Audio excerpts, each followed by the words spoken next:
Timothy Treadwell was a bear enthusiast. I love you. He believed that he'd developed a special bond with a group of Alaskan grizzly bears. Right up until the moment they ate him alive. It was the end of a routine expedition in October 2003 when Timothy's girlfriend Amy heard him screaming outside their tent. The same grizzlies he had spent the last 13 years getting close to were tearing him apart. And they would soon come for Amy, too. The next day, a pilot was scheduled to pick up Timothy and Amy, but as soon as he arrived at their campsite, it was clear there was no one left to take home. At first, the campsite seemed empty, until the pilot noticed a grizzly gnawing on something unusual, a human ribcage. He slowly backed up and called the park rangers. They examined the grim scene and collected what was then identified as Timothy and Amy's remains. 2 bears were killed on the scene and human remains were later found in their stomachs. During the investigation of this tragic event, authorities discovered something even more chilling than the couple's mauled bodies. Their final moments had been caught on tape. Acclaimed documentary filmmaker Werner Herzog is one of the few people who have listened to the audio. Truly, you must never listen to this. I know, Werner. I'm never going to. Even though it's never been released to the public, there are whispers that it has been leaked to some of the darker corners of the internet. More on that later, because first, we're going to look at what made these grizzlies snap. Why was Timothy told to leave the bears before October? How many times had he been warned about his dangerous behavior? And why was the camera rolling at the time of his death? Okay, maybe you've heard about Tim's passion for bears and how he fiercely advocated for their conservation, speaking publicly against the threats they faced, both real and imaginary. Everything he said in public seemed to be untrue. In Yellowstone, they're trying to delist the bear right now. Really? Yes, and they're going to, as soon as it's delisted from the threatened list, they're going to begin a sport hunt, just a thrill kill. During his youth, Timothy struggled to fit into human society, dropping out of college and spiraling into alcoholism, drug addiction, and a mismanagement of firearms. At the age of 32, during his first trip to Alaska, an encounter with a grizzly gave him a sense of purpose and belonging that he'd never found among people. He felt he was one of them and gave up drugs and never touched them again. He started returning every year, documenting his encounters with the massive bears in videos that soon captured the attention of the media and authorities. Without any formal training, he believed that he had a special bond with the bears and that he was part of their society. The bear right next to me is Cracker, and she's enjoying a fish right now. But his interactions with the bears were becoming increasingly reckless. After many warnings and citations, authorities published a new rule in 1998 known as the Treadwell Rule, which stated that campers should move their camp every few days to prevent bears from becoming accustomed to their presence. Timothy didn't accept park regulations quietly. I'm the only protection for these animals out here. The government flying over a grand total of 2 times in 2 months. How dare they? How dare they challenge me? How dare they smear me in their campaigns? How dare they? You motherfucking Park Service. Funding his expeditions with donations from Hollywood celebrities and his own appearances in the media, he spent 13 summers living among bears, making his own rules based on his observations of bears and his desire to fit into their groups. For his 2003 expedition, Timothy, now 46 years old, invited his girlfriend Amy to show her the secret world that he believed no one had ever witnessed. By the beginning of October, other campers started to leave Katmai National Park because that's when the bears became more aggressive. But Timothy and Amy decided to stay. Timothy was obsessed with locating his favorite female bear, so they moved their camp to a location where many trails, frequently used by bears, converged. The camp was also now close to a lake filled with salmon, a magnet for bears, especially as winter hibernation approaches and they're desperately searching for food to gain weight. About 12 noon on October 5th, 24 hours before a bush plane was scheduled to pick them up, they called a friend from their satellite phone, and that was the last time anyone spoke to the couple. Evidence found later indicates that it was raining heavily and that Amy was inside the tent preparing snacks when she heard Timothy calling for her from outside. Her first instinct was to turn on the camera, but soon his voice turned into desperate yelling. Amy left the camera recording inside the tent without even removing the lens cap and came out to find a massive 450-kilogram bear attacking Timothy. He was screaming for help, asking her to hit the bear to scare it away. Amy told him to play dead, but the bear wasn't attacking him out of fear. It was attacking because it was hungry. Realizing that his situation was hopeless, Timothy told Amy to save herself. The couple wasn't carrying any bear spray or any bear deterrent that might have saved their lives. Just minutes after the recording began, Timothy's screams stopped and the tape ran out. No one knows how long Amy stayed alive after Timothy's attack, but both bodies were found 24 hours later by the pilot who was supposed to fly them home. I hear rain and I hear, Amy, get away, go away. Can you turn it off?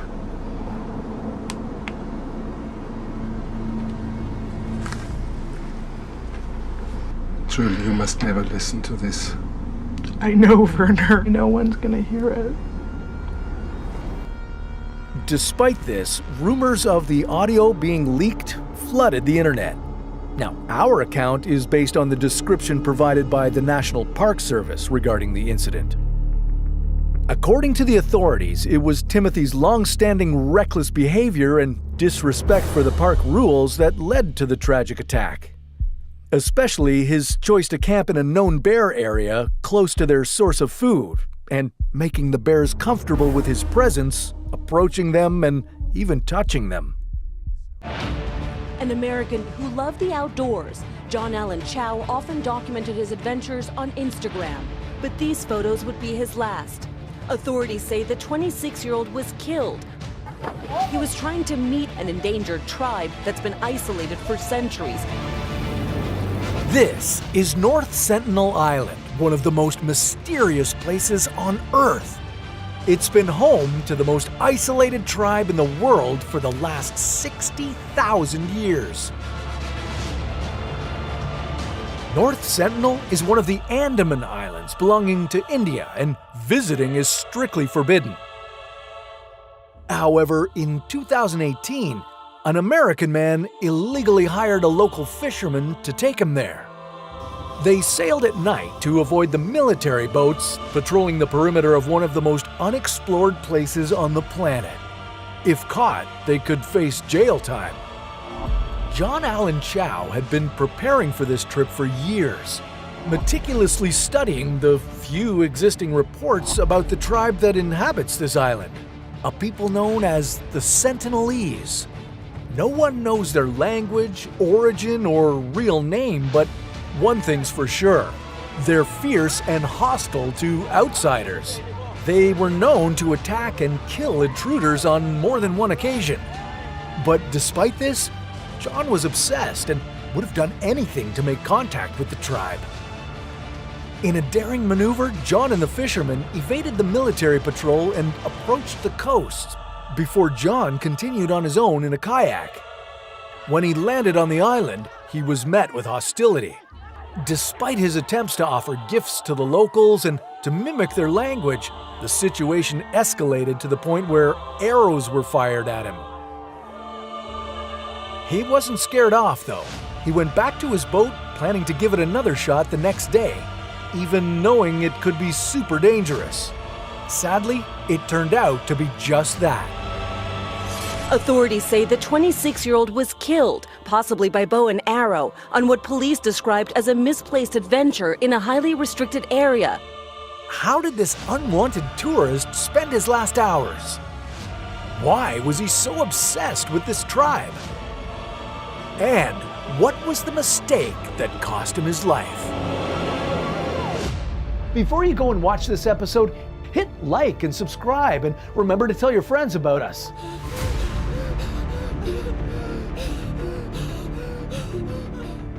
North Sentinel covers an area of just 72 square kilometers, just slightly bigger than the island of Manhattan.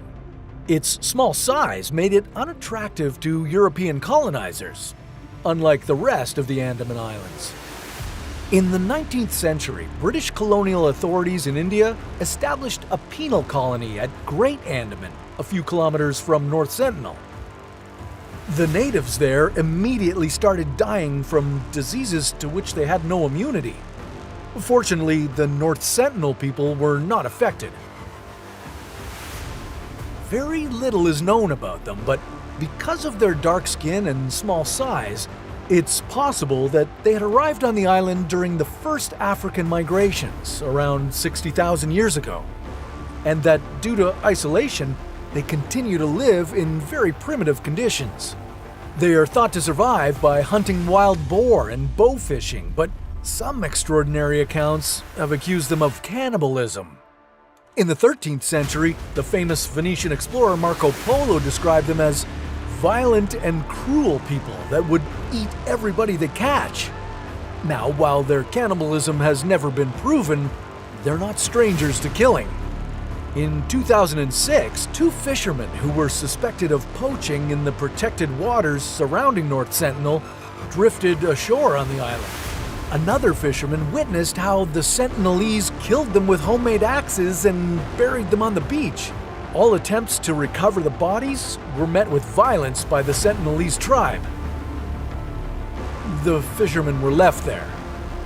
The island is protected under the Aboriginal Tribes Act of 1956. It forbids anyone from entering the island or even getting closer than 10 kilometers from it. This protects the Sentinelese from modern diseases. It also keeps potential visitors from being attacked.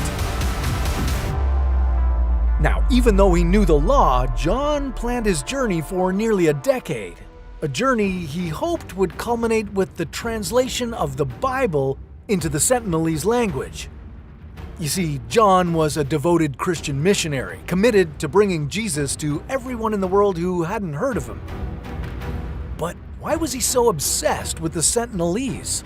Well, according to a New York Times investigation, he learned of their existence in high school while reading the Joshua Project, a missionary website where the Sentinelese are presented as the most unreachable people on the planet. A great challenge for an enthusiastic young missionary. He began preparing for the trip, receiving medical training, toughening up with long outdoor outings, and 4 scouting trips to the Andaman Islands that began 3 years before his final expedition. Finally, on November 14, 2018, he bribed a sneaky fisherman to smuggle him into the island. They arrived the next day, but he wasn't able to make contact. He was forced back by arrows and yells. I think the lesson here is that if an isolated, almost uncontacted tribe is shooting arrows at you, you should leave them alone. But John returned the next day. Before getting off the boat the next day, he wrote a note to his parents in his diary. After the violent reception he had, he knew he could be killed, but he asked them not to be angry with the Sentinelese. Now, there's no account in his diary of his experience on November 16th, but on the night of November 17th, when the fisherman returned to check on him, he saw the Sentinelese people dragging John's corpse along the beach. Following John's death, the fisherman was imprisoned, and the authorities had to consider whether to charge the tribe with murder. So far, no one has been charged, and his body has not been recovered. Driven by his faith, John Allen Chau broke local laws, ignored the Sentinelese tribe's desire to remain uncontacted, and involved others in his illegal journey. Unfortunately, he also put the tribe at risk, as they don't have immunity to the modern diseases we carry. I entirely beg you, people and government of the DPR Korea, for your forgiveness. Please, I have made the worst mistake of my life. This is Otto Warmbier, an American college student and tourist whose trip to North Korea turned into an actual nightmare. In 2016, he was sentenced to 15 years of hard labor in a North Korean prison camp for a seemingly innocent crime that many believe he didn't even commit. After his sentencing, all communication with the outside world was cut off. As tensions between North Korea and the United States continued to rise, it's believed Otto was used as a bargaining chip. The US was able to secure Otto's return after he'd been held in North Korea for over a year. But when he came back, he was a completely different person. He was put in a brain-dead condition from torture. It was horrendous. According to his parents, his arms and legs were totally deformed, and it looked like someone had taken a pair of pliers and rearranged his bottom teeth. Unfortunately, Otto died less than a week after being returned home to his family. North Korea refused to take responsibility, blaming Otto's death on a severe reaction to a sleeping pill. But the US pushed back, claiming his death was caused by severe beatings and torture at the hands of the North Korean government.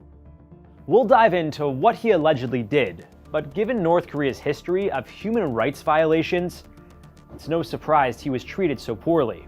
Those who have survived the North Korean prison system have claimed that guards beat, tortured, and even starved detainees, leading to some scrounging for insects to survive. It's the scariest place in the world. North Korea is also known to use children for labor and, in extreme cases, give them the death penalty. Controlled by Supreme Leader Kim Jong-un, the country is considered a totalitarian dictatorship with the worst human rights record in the world. Today we'll find out what really happened to Otto during his stay in North Korea. Why was he used as a political pawn? And is North Korea really to blame for his death? Before we unravel this tragic tale, be sure to like and subscribe for more amazing survival stories. Hello, everyone. When I was told that I'd have the honor of speaking at graduation, my first instinct was to find some key words. Otto Warmbier was an adventurous, hard-working, athletic 22-year-old with a bright future ahead of him. He graduated from Wyoming High School in 2013 with the second highest GPA among his classmates. He earned a scholarship to the University of Virginia, where he studied commerce, economics, and global sustainability. Otto had plans to become a banker, but wanted to travel one last time before he got bogged down with countless hours of work. Otto was no stranger to exploring foreign countries and was fascinated by their cultural differences. He'd been to Israel, Cuba, Ecuador, and parts of Europe. In early 2016, he was set to study abroad in Hong Kong for his final semester before returning home to graduate in May. On his way to China, he decided to visit North Korea with Young Pioneer Tours, a budget-friendly travel group that specializes in taking tourists to places they normally wouldn't go. Their slogan even states, "Destinations your mother would rather you stayed away from." At the time, the United States had a travel advisory that strongly warned against their citizens traveling to North Korea. Still, the tour group claimed the trip was safe, even for US citizens. For Otto, it was a no-brainer. He signed up for a 5-day, 4-night New Year's party tour. Things started off light and fun for Otto and his tour mates. There weren't any red flags. Well, except for one offhand remark. Otto's new friends gave him the nickname Imperial Enemy as a way to poke fun at his American citizenship. He was one of just 2 Americans on the trip, which included Canadians, Australians, and Europeans. All in all, the group of newfound friends grew quite fond of each other. This is the last known footage of Otto before he would experience the greatest horrors of his life. Later that day, they celebrated New Year's Eve at a bar, before joining thousands of North Koreans in Pyongyang's main square. The tourists returned to their hotel, with some opting to continue drinking, while Otto's roommate for the duration of the trip, Danny Grattan, decided to check out the hotel's bowling alley. All in all, it was a successful New Year's Eve. On January 2nd, 2016, the group was set to head home. They made their way through security, with Otto and his roommate Danny being the last two in line. As the pair waited to get cleared to board the plane, suddenly, two soldiers escorted Otto to another room. He simply had a tap on the shoulder. Two guards took him away, and I sort of laughingly said to him, well, that's the last we'll ever see of you. And because we got on so well, Otto turned around and just chuckled at me. There's great irony in those words. So why exactly was Otto detained? Looking back, I definitely think that there was a plan, and he was a part of it. As the plane was about to leave the terminal, without Otto on board, an official announced that he had been taken to the hospital because he was very sick. 2 months after being detained, it was finally revealed why he was arrested. North Korea accused Otto of trying to steal a propaganda poster from a restricted area at his hotel. On February 29, 2016, during a recorded press conference, Otto calmly confessed to the crime. He was seen reading directly from a prepared statement. Many people, his parents included, strongly believe he was being forced to confess. On the early morning of January 1st, 2016, I committed my crime. 2 weeks after the press conference, the North Korean Supreme Court sentenced Otto to 15 years of imprisonment and hard labor. Now you're probably thinking, 15 years of prison for stealing a poster? Seems kinda harsh. Well, in North Korea, damaging or stealing anything that mentions or shows the North Korean leader is considered a serious crime. Still, as more information regarding that night was revealed, the facts weren't adding up. Otto's story started to look more like a calculated move by the North Korean government than a drunken mistake by a tourist. For one, the video evidence shows a shadowy figure taking down a poster around 2 a.m. There's no way to even confirm if it was a man or a woman. The timing was also off. Otto was with his tour mates celebrating the New Year. Were you even back at the hotel then? No, the time didn't match up at all. I remember getting back to the hotel somewhere around 3 a.m., not at all before 2 a.m. Otto's confession during the press conference also didn't make sense. Reading from a script, his statements felt coerced, as if he had hoped for a pardon. He said he had put on his quietest boots, the best for sneaking, to steal the poster. He also claimed it was at the request of the Methodist Church and the secretive Z Society at his university, both of whom had ties with the CIA. He stated it was all in an effort to bring home a trophy to harm the work ethic and motivation of the Korean people. Yeah, that sounds pretty sus to me. Of course, both the church and the Z Society would deny these outrageous claims, and on top of that, Otto was Jewish and not affiliated with the church. I never should have allowed myself to be allured by the United States administration to commit a crime in this country. So was Otto really framed? And why did his parents believe his arrest was linked to North Korea's weapons program? This was a very sensitive time in United States-North Korea relations, so the North Koreans, you knew early on, would use them as a bargaining chip. Relations between the United States and the North Korean government have never been good, and Otto's case had things going from bad to worse. Just days after being detained, North Korea had tested what was believed to be a nuclear weapon, and a few weeks later, a missile launch. This led to the United Nations imposing more sanctions against them, and the US government teaming up with South Korea's military for joint drills. In response to the joint drills, the North Korean government threatened a preemptive and offensive nuclear strike. So, how does Otto tie into all of this? It's believed he was used as a political pawn to not only ease import and export restrictions, but possibly enhance relations with the United States. 2016 was an election year for the US, and it's possible the North Korean government saw this as an opportunity to take advantage of.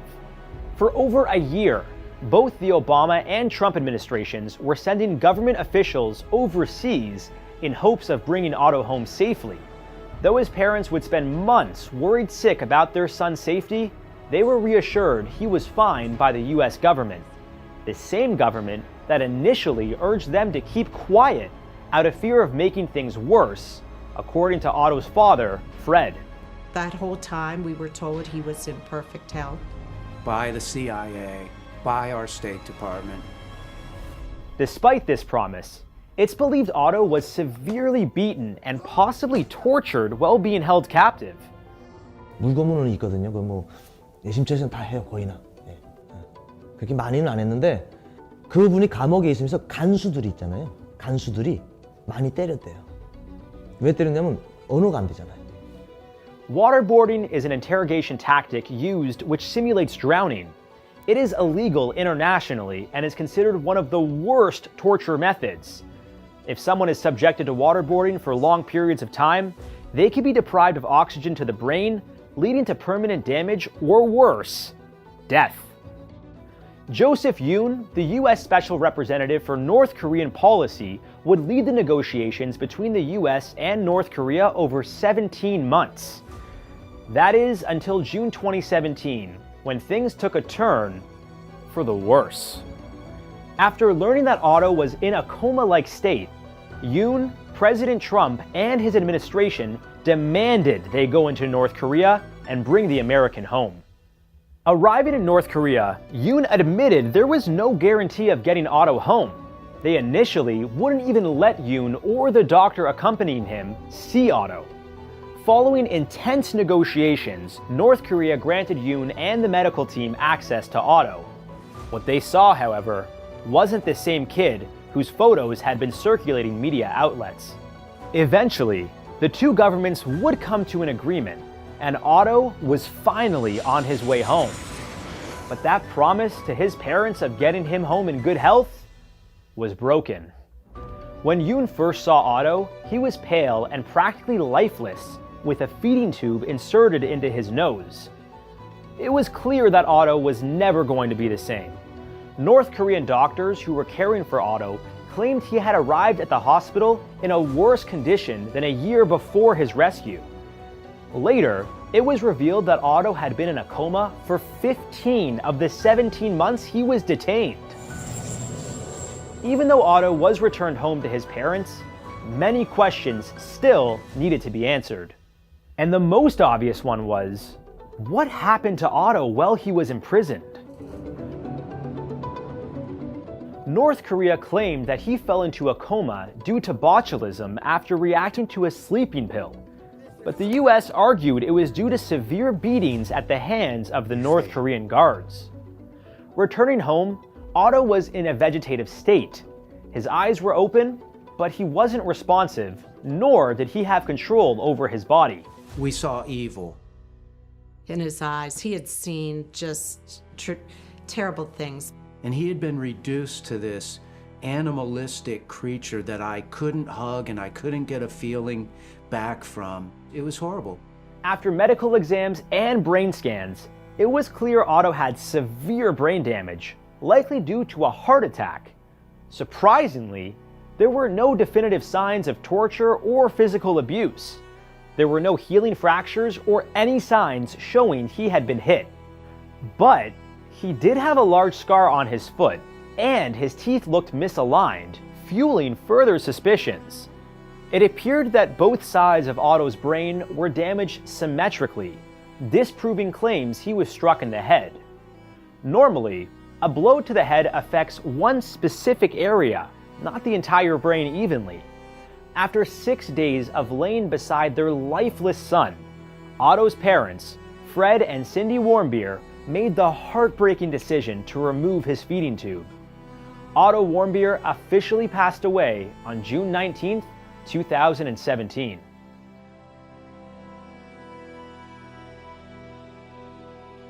Otto's parents would go on to sue North Korea and win after the country wouldn't contest the claims. They were awarded $501 million in damages. However, it was a more symbolic win than anything, as North Korea refused to hand over the money. The judge overseeing the case claimed that North Korea was liable for torture, hostage-taking, the extrajudicial killing of Otto Warmbier, and the injuries to his mother and father. In January 2022, the Warmbiers were given $240,000 after the US government seized assets from a North Korean bank. Yet, no amount of money will ever reverse the trauma they have and will continue to endure over the loss of their son. To this day, Fred and Cindy have made it their mission to expose the evil that lies within the borders of North Korea. If you have any plans of traveling to North Korea, use Otto's story as a warning, especially if you're American. Complete chaos out there. We've got officers going in heavily armed now as all snowballed into hell. Then we arrived in the area of where the body was, and it was quite apparent that whoever it was deceased. There was a white tiger chewing on him. Sheriff's officer? Yeah, I think I just seen one. It's like a jaguar or a wolf or something. In the fall of 2011, the sleepy small town of Zanesville, Ohio, experienced a nightmare, all because of one man, Terry Thompson. As the owner of more than 50 exotic animals, he earned quite a reputation in town, especially when he decided to set them free. I had made contact with the sheriff that appeared that everything had been turned loose. And I mean, there was bears, there was tigers, there was lions running everywhere. Why did Terry unleash his animals on the town? Was it an act of spite? Which one of his exotic animals was never found by the police? And how many people were eaten alive? I'm around, yeah, the Coke Dock on Coke Dock Road, and we live next to Terry Thompson, and there's a bear and a lion now. This is Zanesville, Ohio, a quaint town known for its unique Y-shaped bridge and being the pottery capital of the world. It's the type of place where everyone knows everyone, and most residents knew about Terry and his eclectic animal farm. Yeah, Terry was different. Terry always kind of pushed the envelope, but Terry was Terry. Terry was born and raised just east of Zanesville. In his youth, he was passionate about flying and acquired his pilot's license as soon as he was of age. With an exciting career ahead of him, his life was turned upside down when he was drafted into the Vietnam War. In the years following his tour, the trauma continued to haunt him. After returning home, Terry met his wife Marion, a teacher who was also a decorated prize-winning horse rider and animal lover. He opened a motorcycle shop and got a license to sell guns, all while gaining a reputation for doing things a little differently than everyone else. One day, for Marion's birthday, Terry bought a baby tiger cub at an exotic animal auction, a gift that would quickly turn into his new obsession. From guns to cars, and then animals, Terry was a hoarder, feeling he could never have enough. The couple sunk thousands of dollars into their amateur zoo, housing lions, tigers, bears, wolves, and even monkeys. To feed their hungry residents, Terry was known for collecting roadkill, taking dead livestock from neighbors, and buying leftover chicken parts unfit for eating. Soon, he turned his collection into a business, acting as an animal handler for Animal Planet's show Wild Kingdom in 2008. Is Mutual of Omaha's Wild Kingdom. He also provided a lion cub for a photo shoot with supermodel Heidi Klum. But later that year, his side hustle, selling guns, began to raise suspicion. The Bureau of Alcohol, Tobacco, Firearms, and Explosives, the ATF, raided his home, taking away 133 guns and dozens of rounds of ammunition. To make matters worse, his marriage was on the rocks. Terry accused Marion of ratting him out to the authorities and was known to be verbally abusive toward her. After 40 years of marriage, Marion decided to separate. Ultimately, he pleaded guilty to possession of unregistered firearms and served 10 months in prison. And despite his efforts to patch things up with Marion, she had no sympathy for him. I think Terry's downfall is that when he returned from prison, Marion was not at the farm waiting for him. Drowning in debt and suspicious his wife had cheated on him during his time in prison, Terry did something no one could have prepared for. On October 18, 2011, Terry's neighbor Sam Kopchak noticed something was off while leading his horse, Red, to pasture. I saw the horses that were there. Was probably about 60 horses I estimate that they had. They were going around a circle. And I said, well, they're not supposed to do that. Something's going on, you know. Sam decided to take a closer look and headed over to the edge of Terry's paddock. He saw a dark shape emerge in the middle of the circling horses, a large black bear. Sam initially brushed this off as a rare sighting of an endangered animal in Ohio and did his best to calm down Red. But what he saw next shook him to the core.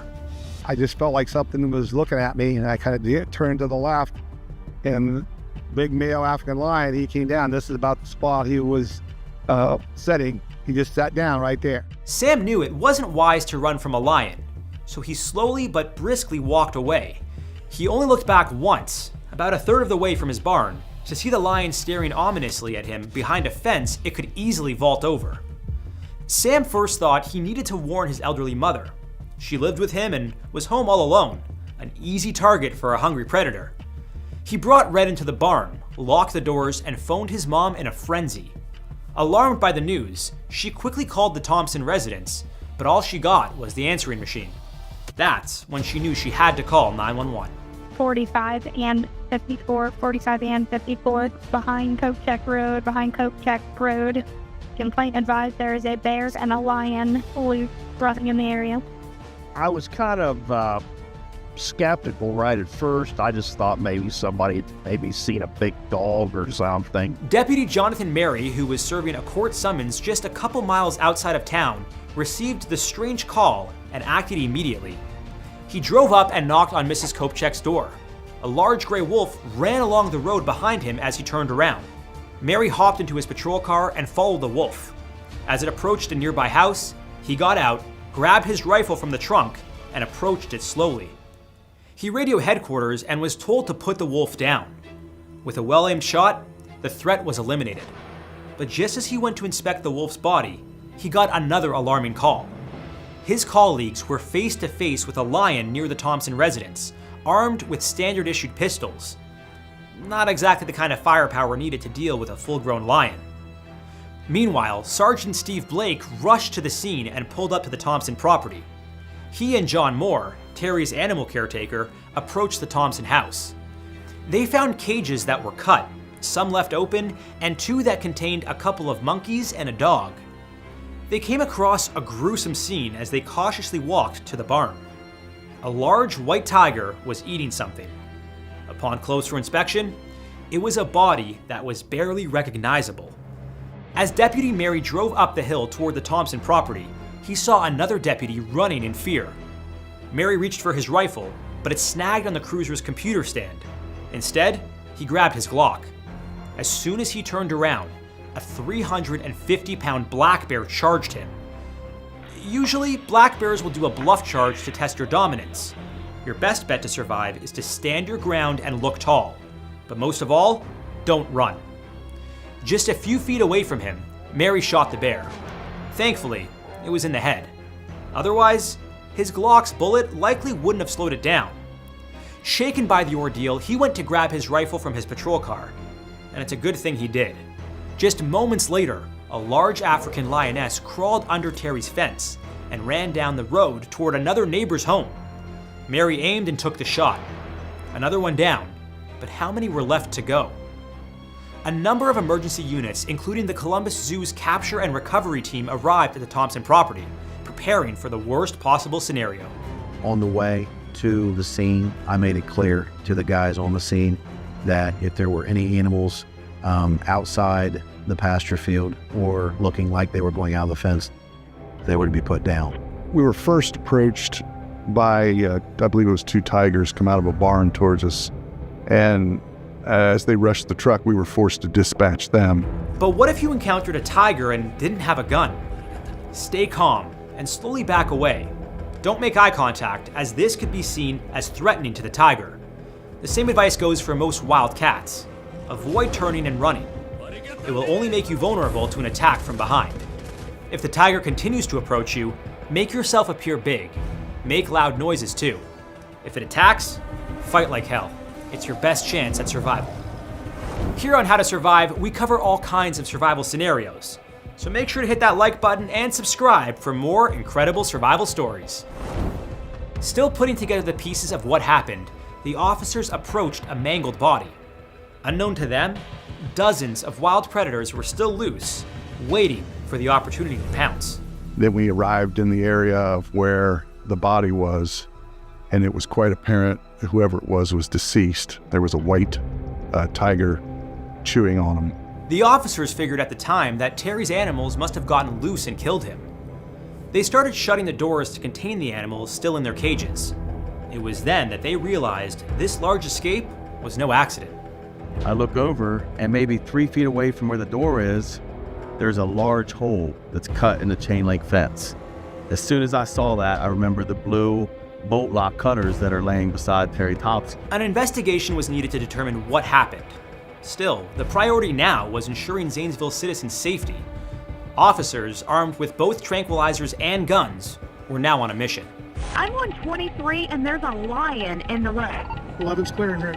Stay indoors. Remain indoors, don't try to approach him. 911. Yeah, there's a lion on Mount Perry Road in Gray Shot. I'm pretty sure, and I just saw a wolf. I think I just seen one. Looks like a jaguar or a wolf or something. Now, what can law enforcement do? You've got an immediate logistical problem in front of you, which is that you've got a lot of very dangerous animals in an environment that they're not familiar with and they're uncontained. So you have to do something. Your primary purpose here is to preserve human life, and you have dangerous animals out and about. As they began to lose sunlight, authorities grew more concerned about wild animals being loose at night, leaving unsuspecting victims in even more danger. After weighing over what to do next, the city's sheriff made the call, which they felt was necessary to protect everyone. There was no other option except to dispatch the animals. We started engaging the animals at different distances. The majority of the animals on Thompson's property were shot, but one cougar escaped and died after being hit by a car. With animal corpses littered everywhere, officers started to sort out the bodies by species to get a count. In total, 49 exotic animals were killed. This included 18 Bengal tigers, 17 lions, 6 black bears, a pair of grizzlies, 3 mountain lions, 2 wolves, and a baboon. 6 other animals were captured alive: 3 leopards, a grizzly bear, and 2 monkeys. But to this day, 1 has gone unaccounted for. A macaque was never located. Although there was fear it could have been carrying a disease like hepatitis B, authorities determined it was likely eaten by one of the other escapees. While the chaos was over, the investigation was only just beginning. See all of these animals piled up after they were killed because they were running free, running loose in a dangerous situation. This is wrong. This is way wrong. Once it was safe to do so, a forensics team inspected the crime scene, starting with Terry's body. It was then officially determined that on October 18th, 2011, Terry Thompson opened all of his animal cages, allowing them to run wild and wreak havoc on the citizens of Zanesville. But what was even more shocking was how he died. There was a head wound, a head gunshot wound. His hands were filled with gunpowder residue. Leads us to believe that this is a suicide. There were also reports raw chicken was scattered around Terry's body, with some believing he wanted the animals to feast on his remains. An autopsy revealed that Terry was suffering from a severe cardiovascular disease. It's unclear how much time he had or if he knew about his condition. A few weeks out of prison, his finances in tatters, and his relationship with Marianne over, Terry snapped. Others believed his hoarding got the best of him, making him feel helpless on top of everything else. He couldn't stop acquiring more. I think he just worked himself into a hole. But he just couldn't bring himself to get rid of. When Marianne came to the property, she was distraught, to say the least. After agreeing to relocate the 6 surviving animals to a zoo, she insisted they be buried on their property when they passed. You reached Jim County Sheriff's Office. You're shooting animals! You guys are outrageous! Man, shooting animals with live rounds, you... The backlash the authorities received from citizens and the world was swift. Many thought the deaths of the animals, including 18 endangered Bengal tigers, were unnecessary. I'm sorry to say that what the sheriff did Had to be done, or else we would have had carnage out here this morning in Zanesville, Ohio. Now you could say, oh, they could have, I don't know, people said at the time, oh, they should have tranquilized them and relocated them. Well, where are these magic tranquilizers coming from? Some local vet happens to be fully kitted up to tranquilize 50-odd huge, wild, aggressive animals with the experience. Massively unlikely. Thinking about this, these animals are spreading out further and further. So, I mean, it's regrettable, but I think the law enforcement did exactly the right thing, and they probably should have done it sooner. With only one death due to a self-inflicted wound, the amount of damage done to the public was kept to a minimum. About a mile down the road that evening, there was a tournament soccer game going on. There could have been a lot of tragedy, and there wasn't. For the most part, no one was injured. Before the Zanesville Massacre, exotic animal laws in Ohio and other parts of the country were fairly lax. In fact, a person could technically buy a lion or tiger without telling anyone, including the government or their neighbors. The United States Department of Agriculture would need to be informed only if you crossed state lines with them or put them on display for others to see. But following this incident, the idea of exotic animal ownership took the international spotlight, and lawmakers scrambled to tighten restrictions. It took 3 years, but as of January 1st, 2014, Ohio's exotic animal laws were made official, banning dozens of animals from being privately owned. We have vipers here, you have baboons, you have lions, tigers, everything. And you would never think it is here in America, but it is here, and it is rampant, and it's running wild. The award-winning 2010 documentary, The Elephant in the Living Room, highlighted the sad state of exotic animal ownership across the US.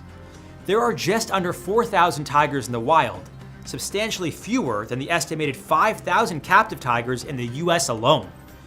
Although some believe wild animals belong in their natural habitat, others, like Joe Exotic, aka the Tiger King, feel they're doing what's best for them. The only safe place for an animal in the United States is in a cage, in a zoo, or somebody's yard that can properly care for them. Joe is currently serving 22 years in prison for killing tigers and hiring hitmen. He's since changed his tune on animal captivity, saying no animals belong in a cage. Maybe living behind bars, like his tigers before him, is responsible for his shift in perspective. Unfortunately, most exotic animal owners don't have the funds or proper infrastructure to care for these animals, even if they mean well.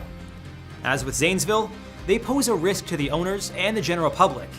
As far as I'm concerned, I can't see that there's ever any need for a private individual to be keeping a lion or a tiger, and I also don't think that it's really possible in most cases for a private individual to satisfactorily keep an animal like that, bearing in mind what you require and bearing in mind that zoos struggle. The idea that you can, as a private individual, keep them, I think is quite tricky, and I think if you want to, you probably should scale up what you're doing to the size of a zoo and apply to become a zoo. The sound was just so loud. Pow, pow, pow. On October 3rd, 2003, Roy Horn took to the stage thinking his show would be as spectacular as the tens of thousands of performances he and his partner, Siegfried Fischbacher, had done before. And tonight is his first appearance at Arlington. Things were going as planned until the unthinkable happened. We kind of nipped at his hand. And then Roy started tapping him on the snout or the head with the microphone. And Roy fell over, and Manticore very quietly reaches over and picks up Roy like a cub. But you can't pick up a human by the back of the neck. Following the horrifying incident, Siegfried and Roy defended the actions of the tiger they had raised since he was a cub. The two magicians claimed that Roy had suffered a stroke during his performance, and that their white tiger, Manticore, was only trying to protect him. You believe that Manticore realized you were in trouble and just picked you up and took you off stage for help. Yeah, that's how wonderful they are. However, their animal trainer, Chris Lawrence, told a different story. His actions in trying to possibly save the routine or rectify the situation actually ended up complicating it. Why did their animal trainer think they were covering up the truth? Did Roy's tiger really try to save his life? And was this the only attack at one of their performances? Before we claw into this unbelievable story, make sure to like and subscribe for more survival videos. In 1957, Siegfried and Roy met for the first time as teenagers while working on a German cruise ship. Siegfried worked as a cabin steward and Roy was a bellboy and a waiter. During his time on the cruise ship, Siegfried began performing magic for his passengers, and it drew enough of a crowd that he was given his own show. Roy was absolutely mesmerized by him, but he knew something in his act was missing. Roy offered to be Siegfried's assistant, and the two began performing several shows together.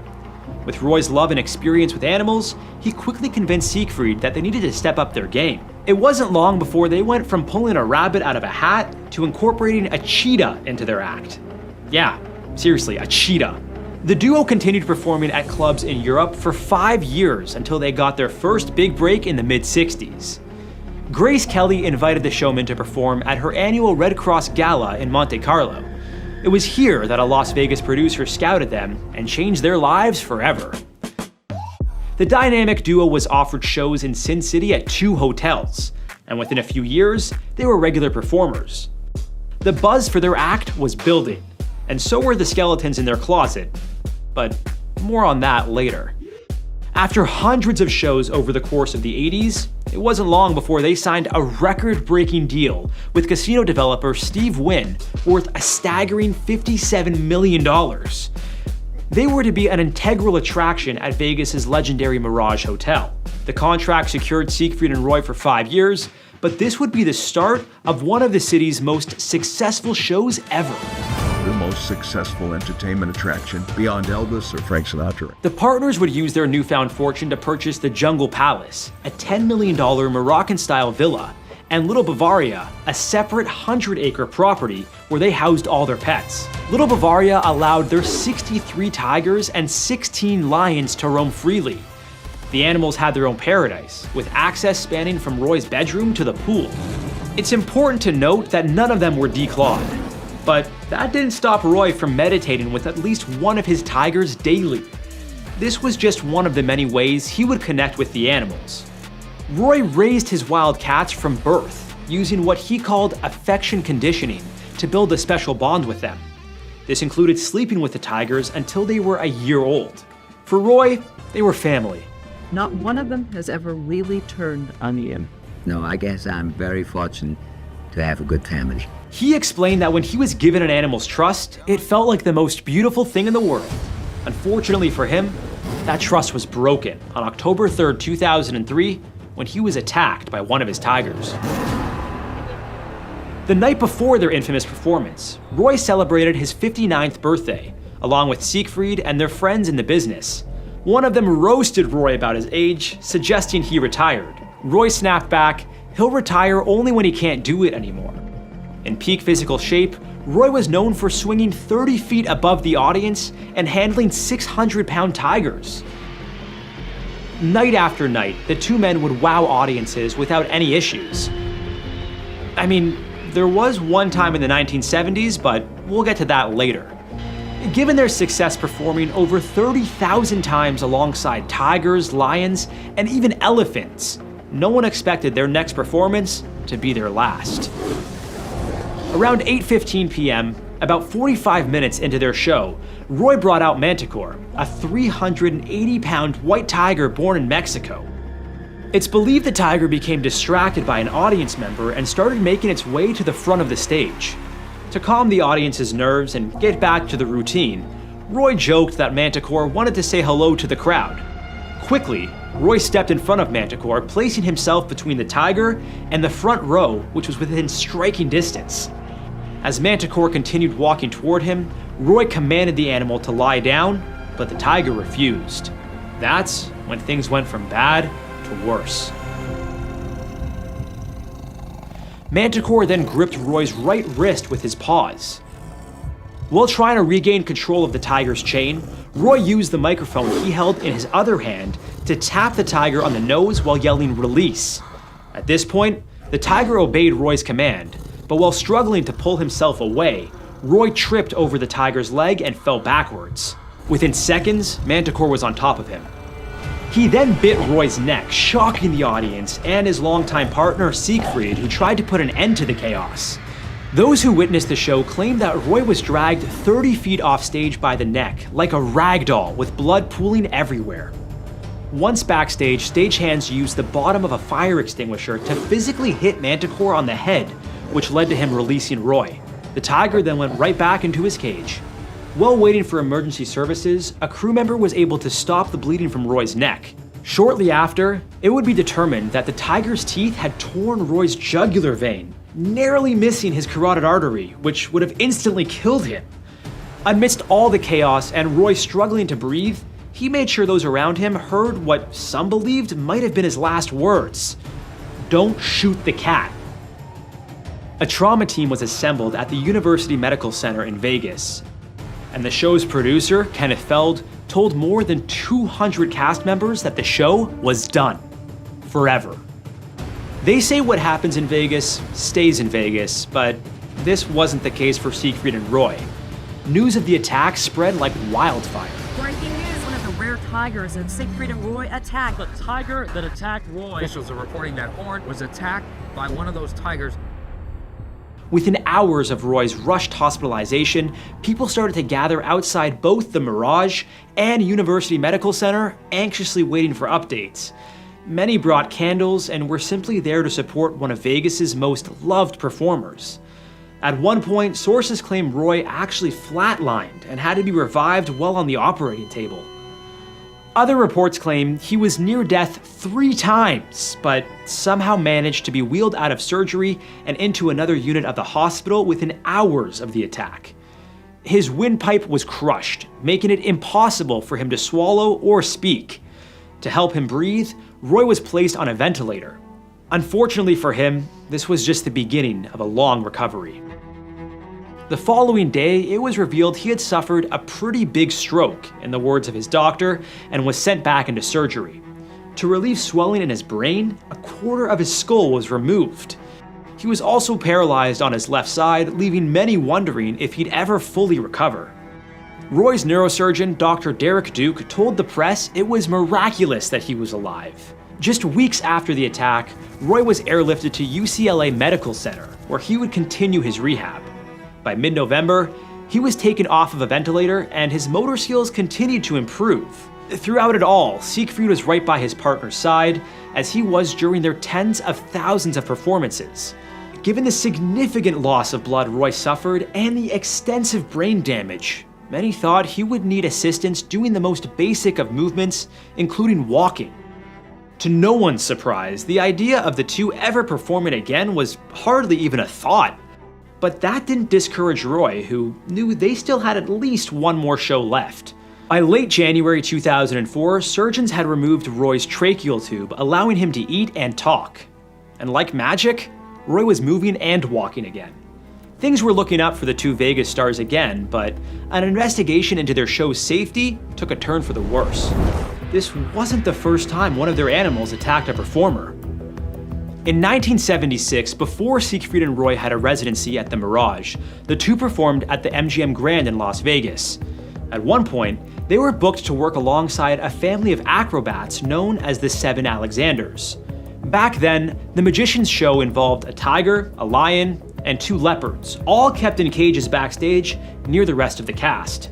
This included a 10-year-old named Sean Stanek, who claims he was attacked by one of Siegfried and Roy's escaped leopards just 20 minutes before showtime. There's a security guard, he says, "You guys have to move. They're going to start bringing animals in." And I heard a crash, and I looked, and I'm staring at the leopard. The cat saw him, they locked eyes, and that's when Sean knew he was in a lot of trouble. Fearing for his life, Sean ran down the hallway toward his dressing room, but the leopard quickly pounced on his back. He explained it felt like it was tearing at his neck, and with the help of his mother and other cast members, they got the animal off of him. When all was said and done, the leopard had bitten Stanek 14 times, leaving him with puncture wounds all over his neck and head. He would spend 3 weeks hospitalized and survived the attack. No thanks to Siegfried or Roy, who didn't even apologize for the incident. The family would sue the MGM Grand and the show's producers, but the media downplayed the entire thing, claiming Stanek was a juggler who suffered a scratch backstage. But this wasn't the only time the pair tried to change the narrative surrounding an attack. Just a year after Roy's terrifying attack on stage, he did an interview with People magazine claiming that his tiger Manticore was actually trying to save him after noticing something wasn't right. Roy believes that Manticore dragged him by the neck off stage to get help. Now, tigers are known to carry their cubs by the neck, but animal trainer Chris Lawrence doubts this was the case. The point that I realized that things were kind of going sideways was when Roy turned Manticore around and he ended up with his face in Roy's midsection. I remember vividly thinking, here he comes. He argues Roy was attacked because the tiger was confused. After a rushed rehearsal that night, Lawrence noticed Manticore missed his initial cue during showtime. Roy tried to improvise, which agitated the tiger. Routine is everything when it comes to training big cats. I think his actions in trying to possibly save the routine or rectify the situation actually ended up complicating it.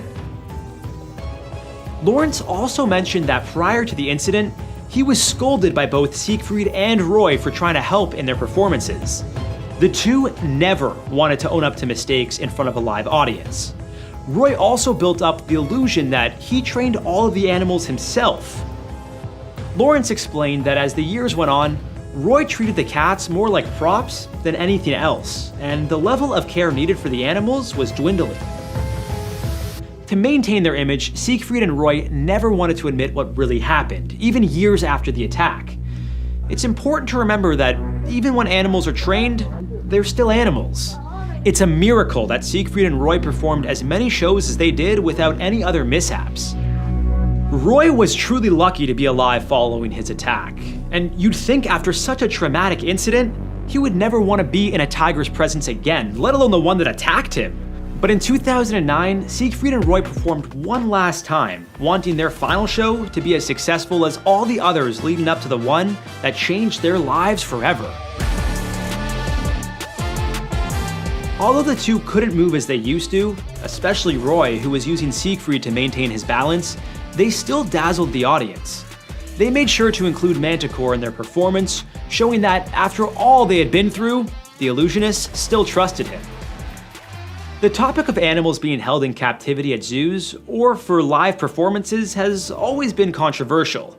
Especially after Tiger King swept the world during the 2020 pandemic, many realized how poorly big cats are treated in captivity. As for Siegfried and Roy, even after their shows finished, many of their ferocious pets were housed at an exhibition called the Secret Garden and Dolphin Habitat at the Mirage, where cubs would be taken away from their mothers shortly after birth. The dolphin habitat, well, if you can call it that, was more or less a big dingy pool. Although the pair claimed it was a conservation for the animals, many argued it was far from that, noting it was nothing like their natural habitat. It also didn't help that several dolphins died since the attraction opened, earning it the title the Dolphin Death Pool. Yikes. Since 1990, when it first opened, 12 of the pool's 22 dolphins unfortunately died. With scheduled performances required from the dolphins almost daily, it's believed their deaths could be attributed to the stressful and unnatural environments they were placed in. The Mirage shut down the exhibition in 2022 after receiving a ton of pushback from organizations like PETA, People for the Ethical Treatment of Animals.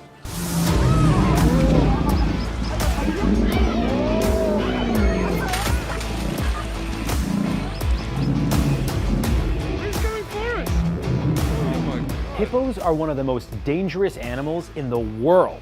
They kill approximately 500 people each year in Africa. That's more than twice the body count of lions. But for South African farmer Marius Els, he found a hippo to be a lovable pet. So much so that he treated it like his child. He even gave it a human name, Humphrey the Hippo. Els was quoted saying, "They say you can only have a relationship with dogs, cats, and domestic animals. But I have a relationship with the most dangerous animal in Africa." The two seemed to share a special bond. Humphrey would let Marius ride on his back.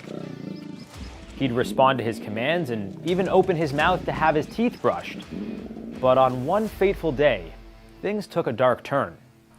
Marius's body was found in a river, torn apart by his beloved pet hippo. While Marius didn't survive, Paul Templar, who was nearly eaten alive by a hippo, lived to tell the tale. Suddenly, my world went dark and so quiet. Given their yearly kill count, incredible size, and unpredictable behavior, hippos are not an animal you want to come into contact with. Today we'll find out what made Marius's pet hippo finally snap. How did Paul manage to free himself from the hippo's mouth? And why are pain hippos terrorizing people in Colombia? Before we dive into this one, make sure to like and subscribe for more unbelievable survival stories. The hippopotamus is the third largest land animal behind only the elephant and the white rhino. They're mostly found in sub-Saharan Africa, but some have managed to make an appearance on other continents. More on that later. They can reach lengths of up to 5 meters and heights of over 1.5 meters. Given their size, they can also be quite heavy, with some males weighing over 4,100 kilograms. You definitely don't want to be trampled by one of these behemoths. But that's not the only thing you should be afraid of. Hippos have razor-sharp canines that grow up to 50 centimeters. And to make matters worse, a hippo's bite is almost 3 times as powerful as a lion's, crunching in at 1,800 psi. That's more than enough to snap off a limb. While they're mostly herbivores, that doesn't mean they won't try and bite you, especially if they feel threatened. They're incredibly territorial and won't think twice about defending their home at all costs. This includes going to war with other hippos, or anything or anyone who comes too close. All in all, they are not to be played with, and definitely shouldn't be kept as a pet. Something that Marius learned too late. Marius ignored the dangers of befriending and caring for a hippo. Humphrey the hippo was rescued from a flood when he was just a 5-month-old baby.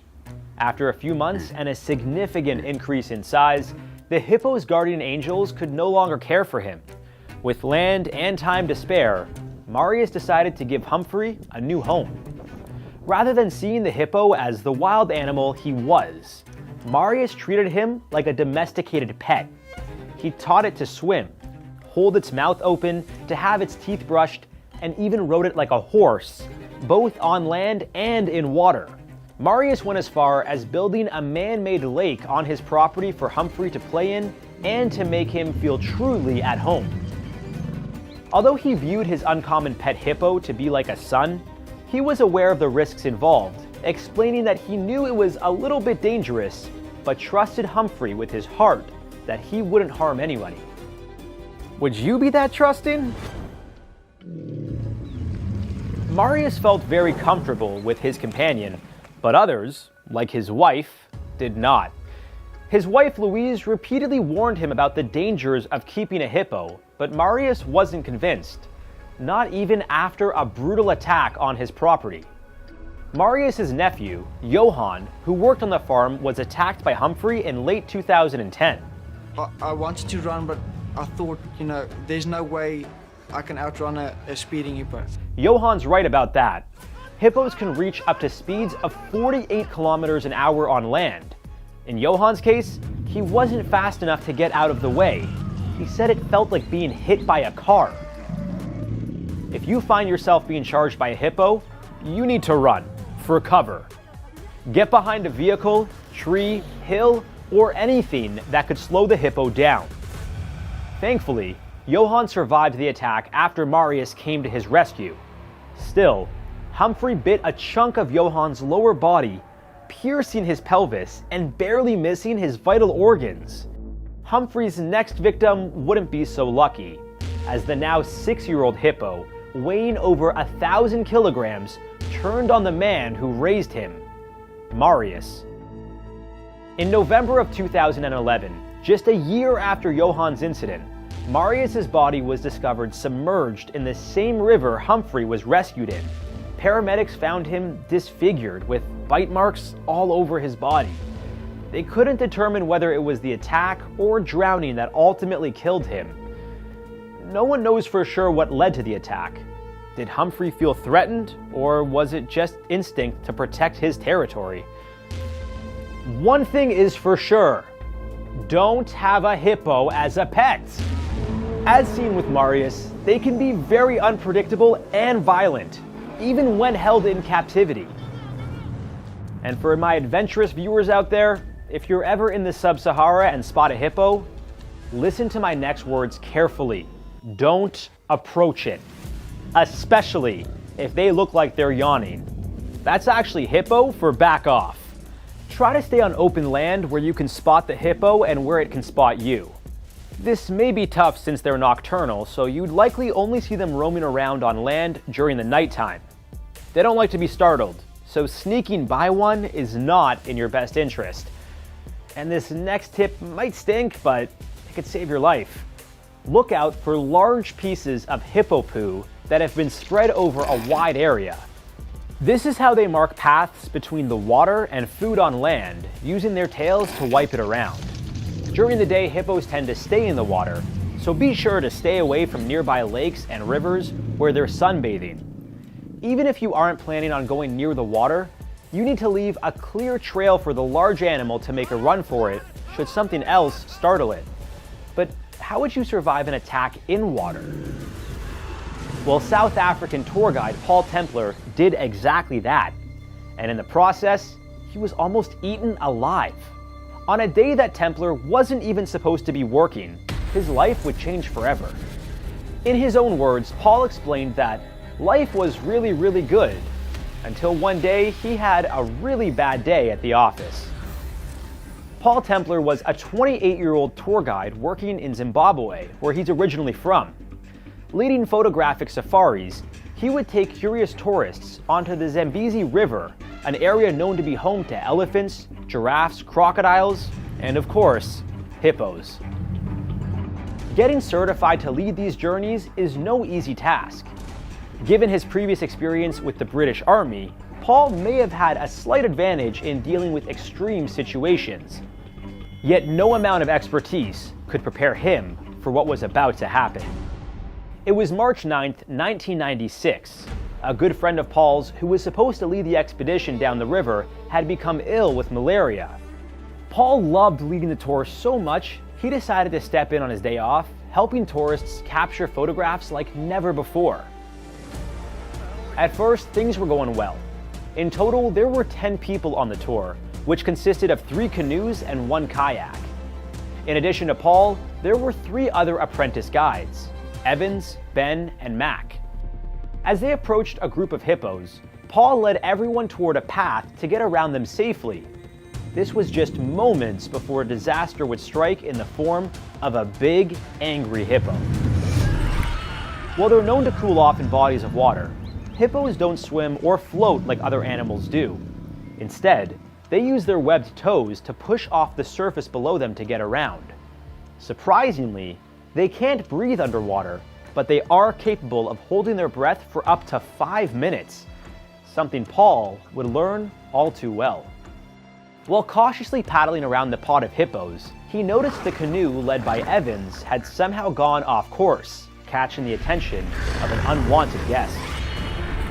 I turned, I saw Evans, his canoe, atop a hippo, and Evans, the paddler, flying out into the river.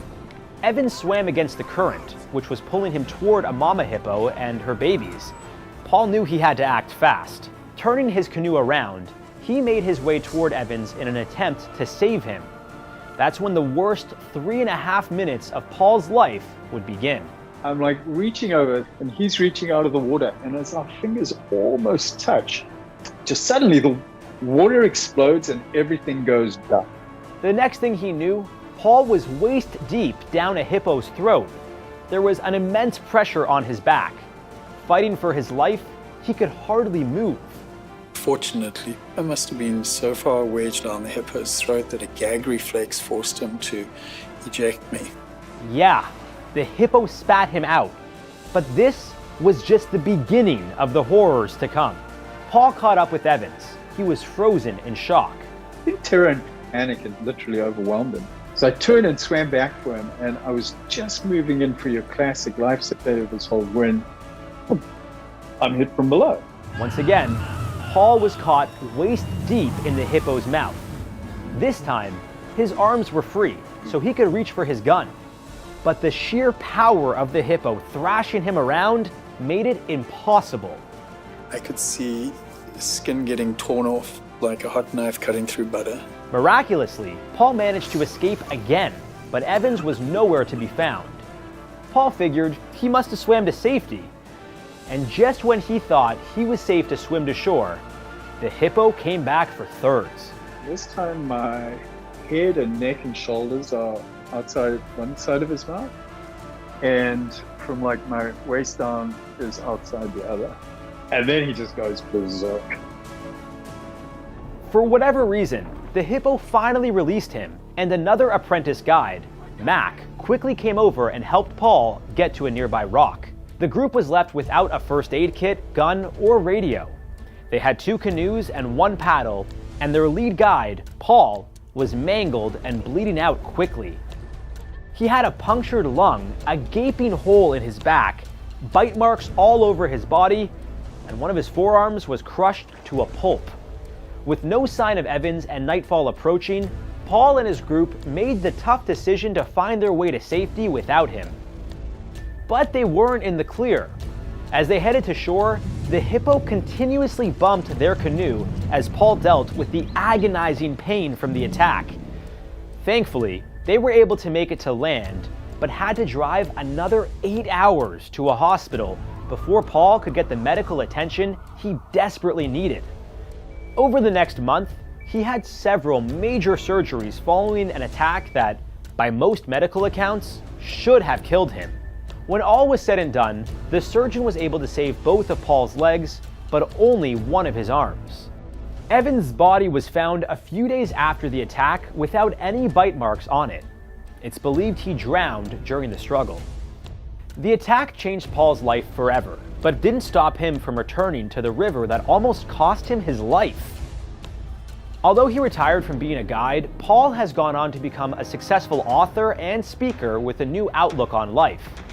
Hopefully, you never find yourself in a situation like Paul's, but if you do come face to face with a hippo in the water, here are some key points to remember.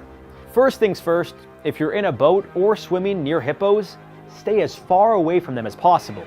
Make loud noises like hitting the side of your boat to alert the hippo to your presence. And most importantly, be very aware of your surroundings. Hippos are most dangerous in the water, where they submerge most of their body and sneak up on unsuspecting predators. They have membranes over their eyes that work like goggles, allowing them to see clearly when underwater. In many African villages without water, sharing the land with hippos is the only choice. This leads to a lot of attacks and sometimes the deaths of people simply trying to wash their clothes or catch fish to feed their families. Attacks on fishermen are common in Africa, but you'd be surprised to learn where else in the world hippos have been found. Back in the 1980s, drug lord Pablo Escobar imported 4 hippos to live in his private zoo. Following his death, the majority of the animals on his estate either died or were taken to a local zoo, but his hippos, consisting of 1 male and 3 females, were left for Mother Nature to deal with. Given Escobar's line of work, the hippos were dubbed the cocaine hippos, and based on how quickly they repopulated, it's evident the group of 4 liked to party. With no natural predators or droughts, both of which help control the hippo population in Africa, the hippos have become an invasive species in Colombia, forcing the government to take action and sterilize them. So if it isn't obvious enough, hippos, much like grizzly bears, should not be kept as pets.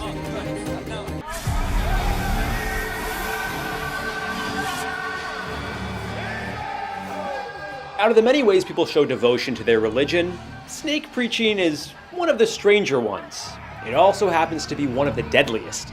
Cody Coote says he was cleaning snake cages Monday when he was bitten by a 6-foot rattlesnake. The practice dates back to the early 20th century in American Christianity, mostly observed by isolated churches in the Appalachian region, and still continues to this day, despite the risks. To no surprise, people have died attending these services, and many more have dealt with nasty snake bites but survived. For Jamie Coots, it was a family tradition he was proud to uphold. Over 22 years, he was bitten at least 8 times, refusing any medical help or anti-venom following each incident. He strongly believed it was the power of faith that healed him. But when he was bitten a 9th time, it would prove to be his final sermon. Pastor is dead from a poisonous snake bite. Police say Coots refused medical treatment for the bite at his home on Saturday night. Snake preaching isn't the only potentially deadly occupation involving snakes. Snake charmers, amateur snake catchers, and stunt performers have all fallen victim to the serpent's wrath. And let me tell you, dying from a snake bite can be excruciatingly painful. Consider this video as a warning, so before you slither into this episode, viewer discretion is advised. Was Jamie Coots responsible for the murder of one of his churchgoers? How does snake charming really work? And how did a snake rescuer save his own life after being bitten? Dating back to the early 1900s, snake handling gained popularity when George Hensley, a minister, started touring the southern United States. He'd bring with him the words of God and venomous snakes. Those who believe in the ideologies behind snake handling often refer to the Bible, specifically the Gospel of Mark, chapter 16, verses 17 and 18. They shall take up serpents, and if they drink any deadly thing, it shall not hurt them. They shall lay hands on the sick, and they shall recover. Churchgoers who practice this faith believe that if they are bitten or infected by deadly venom, the power of prayer will heal them. A belief that Jamie Coots would take to his grave. I believe that when it's my time to go, there ain't a doctor in this world can keep me here. Growing up around venomous snakes, Jamie Coots understood that a single bite could kill him, but didn't fear the possibility. In his mind, either God would save him, or it would be his time to go. As a third-generation serpent handler, Jamie followed in the footsteps of his father and grandfather before him. In 1978, his granddad, Tommy Coots, founded the church that he and his father preached in, the Full Gospel Tabernacle in Jesus' Name. Located in Middlesboro, Kentucky, it's just one of an estimated 125 snake handling congregations in the Appalachia region. Prior to his death, Jamie led the congregation weekly, often holding snakes high in the air while singing, dancing, and speaking with fellow believers. And let's just say the snakes weren't big fans of this. Jamie would often be left with bite marks. His skin would change color and blister. Rattlesnake bit me here, rattlesnake here. Before his killing blow, the worst Jamie had to deal with was the loss of his middle finger. This happened when a rattlesnake bit him during a sermon. Before he knew it, his arm slowly turned purple, and eventually, the venom coursing through his veins faded.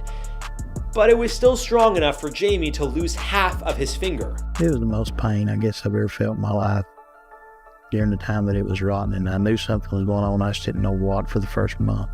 That much of the bone was exposed before it broke off. That's nasty. Of course, given his profession, it was only a matter of time before he ran into legal troubles. Due to the dangers associated with snake preaching, it's against the law in most states. On top of that, many of the snakes in Jamie's possession were not only dangerous, but illegal to own. In 2008, Jamie was arrested and charged with buying, selling, and possessing illegal reptiles. In total, 60 snakes were confiscated from his home, including 42 copperheads, 11 timber rattlesnakes, 3 cottonmouth water moccasins, 2 cobras, a western diamondback rattlesnake, and a puff adder. That's quite a collection. In 2013, Jamie would again run into legal trouble, this time for crossing into Tennessee with venomous snakes while driving back to Kentucky. Although he had legally bought the snakes in Alabama and had the receipt to prove it, the lawmakers in Tennessee didn't seem to care. After a month in court, Jamie pleaded guilty to a misdemeanor charge and forfeited his snakes. He was given a year of unsupervised probation, but was inspired to raise awareness for his beliefs. In October 2013, he published an article in the Wall Street Journal calling for snake handling to be protected under the religious freedom provisions of the US Constitution.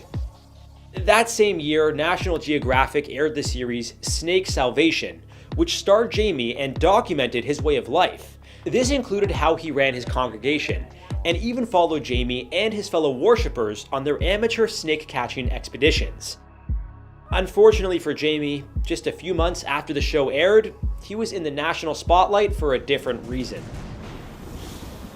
If the thought of snakes or any other scary survival scenario is keeping you up at night, first of all, sorry about that. And second of all, you should check out our sponsor Manta Sleep's masks to help you put those nightmares to bed.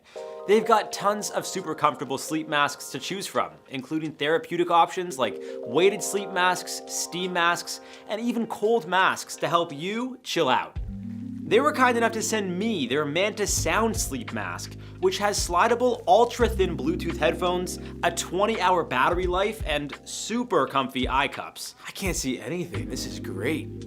I love to listen to podcasts or some soothing music as I drift off, and as a side sleeper, this is way more comfortable than my normal headphones. The great thing is, Manta Sleep's masks are fully adjustable to fit any head shape, so even my girlfriend can use it when I'm away. They also make napping so much more nice. I just had the coolest dream. I was paragliding in Hawaii. If you're looking for the perfect gift for the holidays from December 16th to December 19th, Manta Sleep is offering 15% off its products, excluding bundles, plus a bonus mystery sleep kit. I love mystery swag! And as a little bonus, we're offering our own discount. Check out Manta Sleep here, and make sure to use our code HowToSurvive10 for 10% off your order. Now back to the show. It was a Saturday night in February, and Jamie was leading a group of around 40 churchgoers in a sermon. Everything was going smoothly until he was bitten on his hand by a 2.5-foot timber rattlesnake. According to Jamie's son, Cody, his father was handling 3 rattlesnakes moments before the bite. Within minutes, Jamie started throwing up, claiming his face felt like it was on fire. Shortly after, he lost consciousness. Cody, along with 4 other churchgoers, carried Jamie to the car. On the way home, he said he heard his father take a final deep breath. Once they reached their house, he was brought into the living room and placed on a recliner. Shortly after, paramedics arrived, but Jamie's wife, Linda, signed a form declining medical intervention. Although the paramedics urged the family to take Jamie to the hospital, they knew he would have opposed the idea. Cody explained it was against his religious beliefs. He always told me, you get bit, you either die at home or God brings you through. Jamie never regained consciousness after leaving the church, and at 10:16 p.m. on February 16, 2014, a deputy coroner officially pronounced the pastor dead. Even though Cody saw his father die right before his eyes, he decided to continue the family's legacy by becoming the church's new pastor. Although he's already had his fair share of snake bites, he doesn't seem to want to change his ways. It shouldn't come as much of a surprise that this wasn't the first time someone affiliated with the church was fatally bitten, and it likely won't be the last. In 1995, 28-year-old Melinda Brown attended Coots's church and was bitten by one of his timber rattlesnakes. Churchgoers prayed over Melinda in an effort to heal her, but sadly, the venom took her life. Jamie was initially charged in connection with her death, but the judge decided not to proceed with the case. Both Jamie and Melinda were killed by a timber rattlesnake, one of the deadliest snakes in North America. Timber rattlers usually aren't aggressive unless provoked, so it's no surprise that loud music, dancing, and how they were displayed could have ticked them off. Any job involving snakes can be deadly, no matter if you're a herpetologist, zookeeper, or a veterinarian. While snake preaching is up there, snake charming may take the crown as the most dangerous. Before we inject you with more knowledge, be sure to like and subscribe to stay prepared for all life has to offer.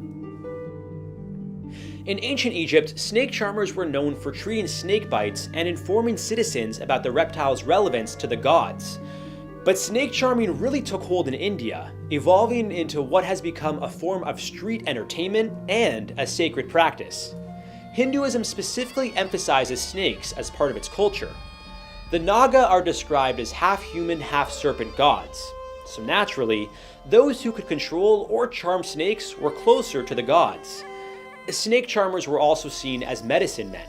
They were knowledgeable about how to deal with bites and even provided venom for creating antivenoms.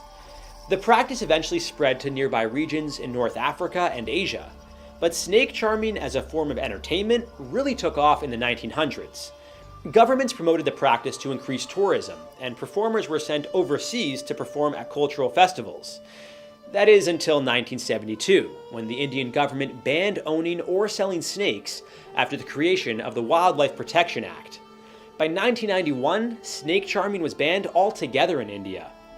In 2003, protests helped ease restrictions on snake charmers, allowing them to perform in areas known for their tourist attractions. The practice is still found in Pakistan, Bangladesh, Sri Lanka, Thailand, and Malaysia. It also endures in North African countries such as Egypt, Morocco, and Tunisia. Although snake charming seems dangerous, the charmers usually aren't within striking distance of the snake. To reduce risk, some will even remove a snake's fangs or partially sew its mouth shut, both of which are considered unethical. While you might think a snake is calmed by the enchanting music, it actually can't hear it. What they're really being lulled by is dehydration and starvation. The idea of the snake being hypnotized or charmed is all for show. During a performance, the snake is often in a state of survival and anxiety. With poor vision, the reptile relies on its sense of vibrations from the charmer's instrument, the punji, to move. In addition, the snake follows the movement of the punji and the charmer to keep themselves safe. Over the years, the entertainment side of snake charmers has evolved thanks to daredevils known as snake stunt people, who are exactly what they sound like. In 2023, 20-year-old Abdul Manir was putting on a show for locals in a village in Indonesia. While attempting to kiss his pet cobra, it struck and bit him on the nose. Following the incident, Manir was rushed to a local clinic for treatment. Unfortunately, the snake's toxic venom was so potent it paralyzed his vital organs, killing him before he could be transferred to a hospital with the medical equipment needed to save his life. In 2024, another 20-year-old tried to get some views online, leading to a deadly mistake. Mochi Shivraj from India took a video of a cobra hanging from his mouth, hoping it would go viral. The cobra reportedly bit Mochi's mouth, injecting its venom into his bloodstream, killing him within hours. So if it isn't clear by now, snakes are not meant to be toyed with, unless they're made of rubber. Some people just don't learn until it's too late, which was the case for an Indonesian man named Norani. After capturing a 16.5-foot king cobra, Norani, who had a reputation for his precarious behavior with animals, decided to entertain local villagers with a show involving his new pet. Kissing a cobra is one thing, but hurling it around like that is just asking for trouble. Sure enough, the cobra fought back.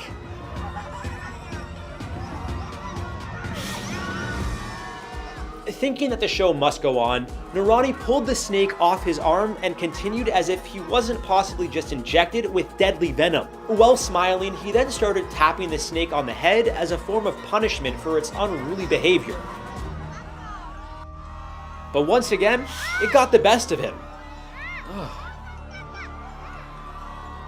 Norani played off the attack again and thrashed the giant reptile while local villagers kept their distance.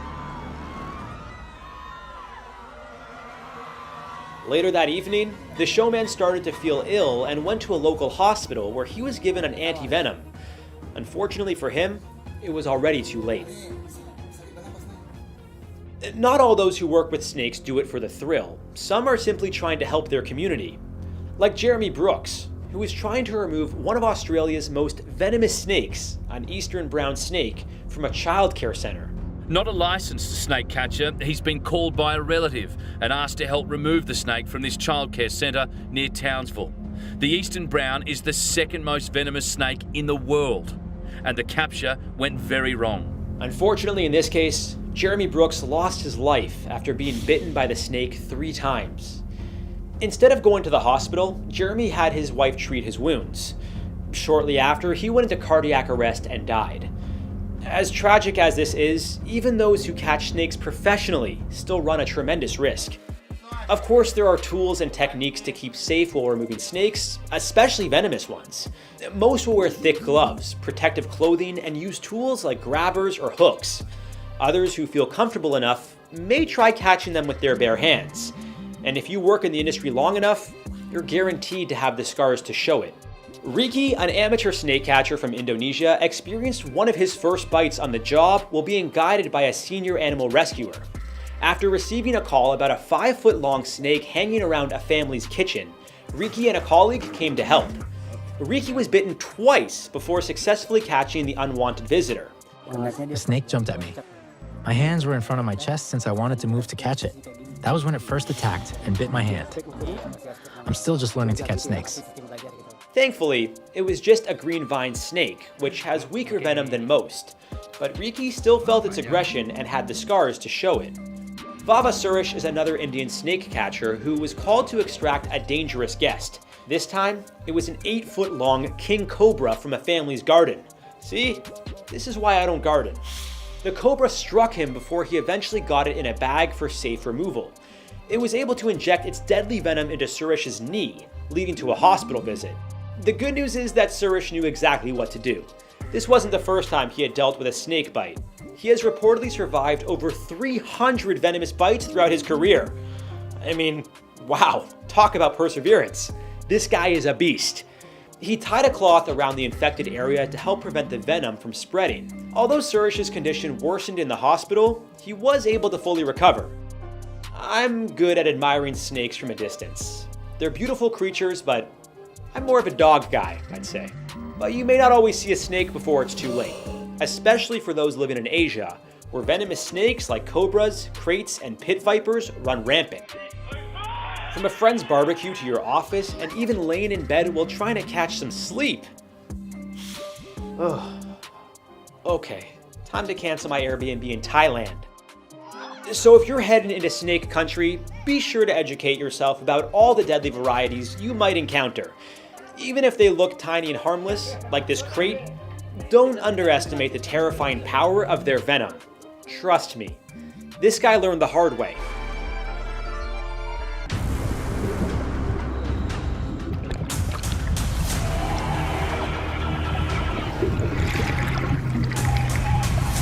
On February 14th, 2014, 5 Finnish cave divers set out for the ultimate challenge: to traverse Norway's ice-cold underwater Pluragrada cave from end to end. Their goal was to reach Steinugaflaget Cave. The long way. The expedition involves a 5-hour dive to depths of more than 425 feet. Along the way are sharp rocks, narrow passages, and ice-cold waters that reach temperatures as low as 35 degrees Fahrenheit. One false move could rip open your dry suit and leave you drowning in an icy grave. Even panicking can kill you. Something they would learn all too well. At the start of their expedition, everything was going according to plan. But at one of the deepest points of the descent, the unthinkable happened. How did 2 of the Finnish cavers die? How did the other 3 barely make it out alive? And why did the divers break the law? Before we dive deeper into this one, make sure to like and subscribe for more incredible survival stories. Plura Cave is located beneath a 115-foot wide river. Steinugaflaget, a long and colorful cave section, appears about 1,640 feet deep, making it a hot spot for cave diving enthusiasts. Most divers will turn back the way they came upon reaching this point, but more skilled divers will go further into the cave's depths, where the path gets darker, colder, and more challenging to swim through. For these 5 Finnish friends, it would be the ultimate test of their caving skills. They set out to navigate the entire cave system backwards, starting at the most difficult entrance, an icy pond. Then heading through miles of deep, craggy passages to reach Steinugaflaget Cave on the other side. The group consisted of Patrick Gronqvist, Jari Huotarinen, Vesa Rantanen, Jari Usamaki, and Kai Konkinen. And this wasn't their first rodeo. They've done several dives together, like exploring the Ojamo mine west of Helsinki. Patrick and Kai had previously explored the entire cave system of Plura in the opposite direction in 2013. But for Jari H., Vesa, and Jari U, this would be their first attempt. Given their experience with previous dives, it didn't seem to be much of a concern, but they fully understood the dangers. The deeper the dive, the greater the risks. Hypothermia, decompression sickness, carbon monoxide poisoning, and equipment malfunctions were all deadly variables they knew they were getting into. The 5 friends headed to Plura together, preparing themselves for what they thought would be a 5-hour dive. They hitched a trailer to their van containing a snowmobile, underwater scooters, dozens of diving tanks, and necessary gear. Together, they created a plan to ensure the dive went smoothly and safely. They broke ice at the pond late in the afternoon, expecting to resurface before it got too dark. Instead, they would be below the surface for nearly half a day. Before we go fishing for more survival tips, I'd like to introduce you to today's video sponsor, one of my favorite mobile games, Fishing Clash. I have so many fond memories of fishing as a kid, from my very first catch canoeing with my dad to that big pike that broke my rod. With Fishing Clash, I can relive these memories and build new ones right here on my phone. You could fish anywhere across the globe, even where this episode takes place in the icy waters of Norway. From freshwater to saltwater, there are tons of different fish to reel in. Catfish, trout, salmon, bass, marlin, and more. And the cool part is, Fishing Clash is officially partnered with Major League Fishing. You can compete in some of the same real-life MLF events on your phone and win in-game rewards. Download the game using the QR code and be sure to follow their socials to stay tuned for upcoming tournaments. All right, let's give this a go. Oh yeah, we got something here. Oh, no, you're not getting away. I got you, you're mine. Yep. Woo! We got a black sea bass. Think you could do better than me? Download the game by using my link in the description or scan the QR code and use my special gift code, HOWTOSURVIVE, to get a $20 value reward, including a unique avatar for free. That's How to Survive. Now back to the show. The Finns decided to split up into two groups, Patrick and Jari H going first, and then Vesa, Jari U, and Kai following suit. Although there was never a group leader, Patrick would head the dive, with Jari H trailing behind. The second group would wait about 2 hours for the sediments from the first divers to settle before heading down. Everything was going to plan. Patrick led the way through the depths, with Jari H close behind him. Shortly into the expedition, the pair turned on their headlamps as things quickly got dark. However, it wouldn't be long before they reached an area called the air chamber. This is a part of the cave that you can either swim or trudge through, as the waters aren't nearly as deep. At this point, the two divers had to pass through nearly 820 feet of the air-filled space above the water before descending to the lowest point of the journey. The two followed along the guideline left by Patrick back in 2013. The pair made it through the deepest part of the dive, at one point being more than 425 feet below the surface. This is at the very bottom of the cave, where the passage forms a U-shape. This marks the most dangerous section. The cave becomes narrow and craggy, requiring divers to maneuver through a steep 90-degree turn. It's also where disaster struck. As Patrick continued, he soon noticed his partner was no longer behind him. He looked back and noticed light flickering in the distance. That's when his worst nightmare became a reality. 367 feet below ground, Jari H was tangled in their guideline. Waving his light to signal distress, Patrick quickly swam toward him to help. Jari H began to panic. His rapid breathing put him at risk of carbon dioxide poisoning, otherwise known as hypercapnia. When talking about the rebreathers and the type of oxygen tanks the divers were using, Patrick compared it to breathing into a paper bag. Specifically with the closed kind of oxygen tank and mask the divers were using, if they were to start breathing too rapidly or panic, the system wouldn't be able to filter out all the carbon dioxide produced by the body. Fortunately for Jari H, this is exactly what started to happen.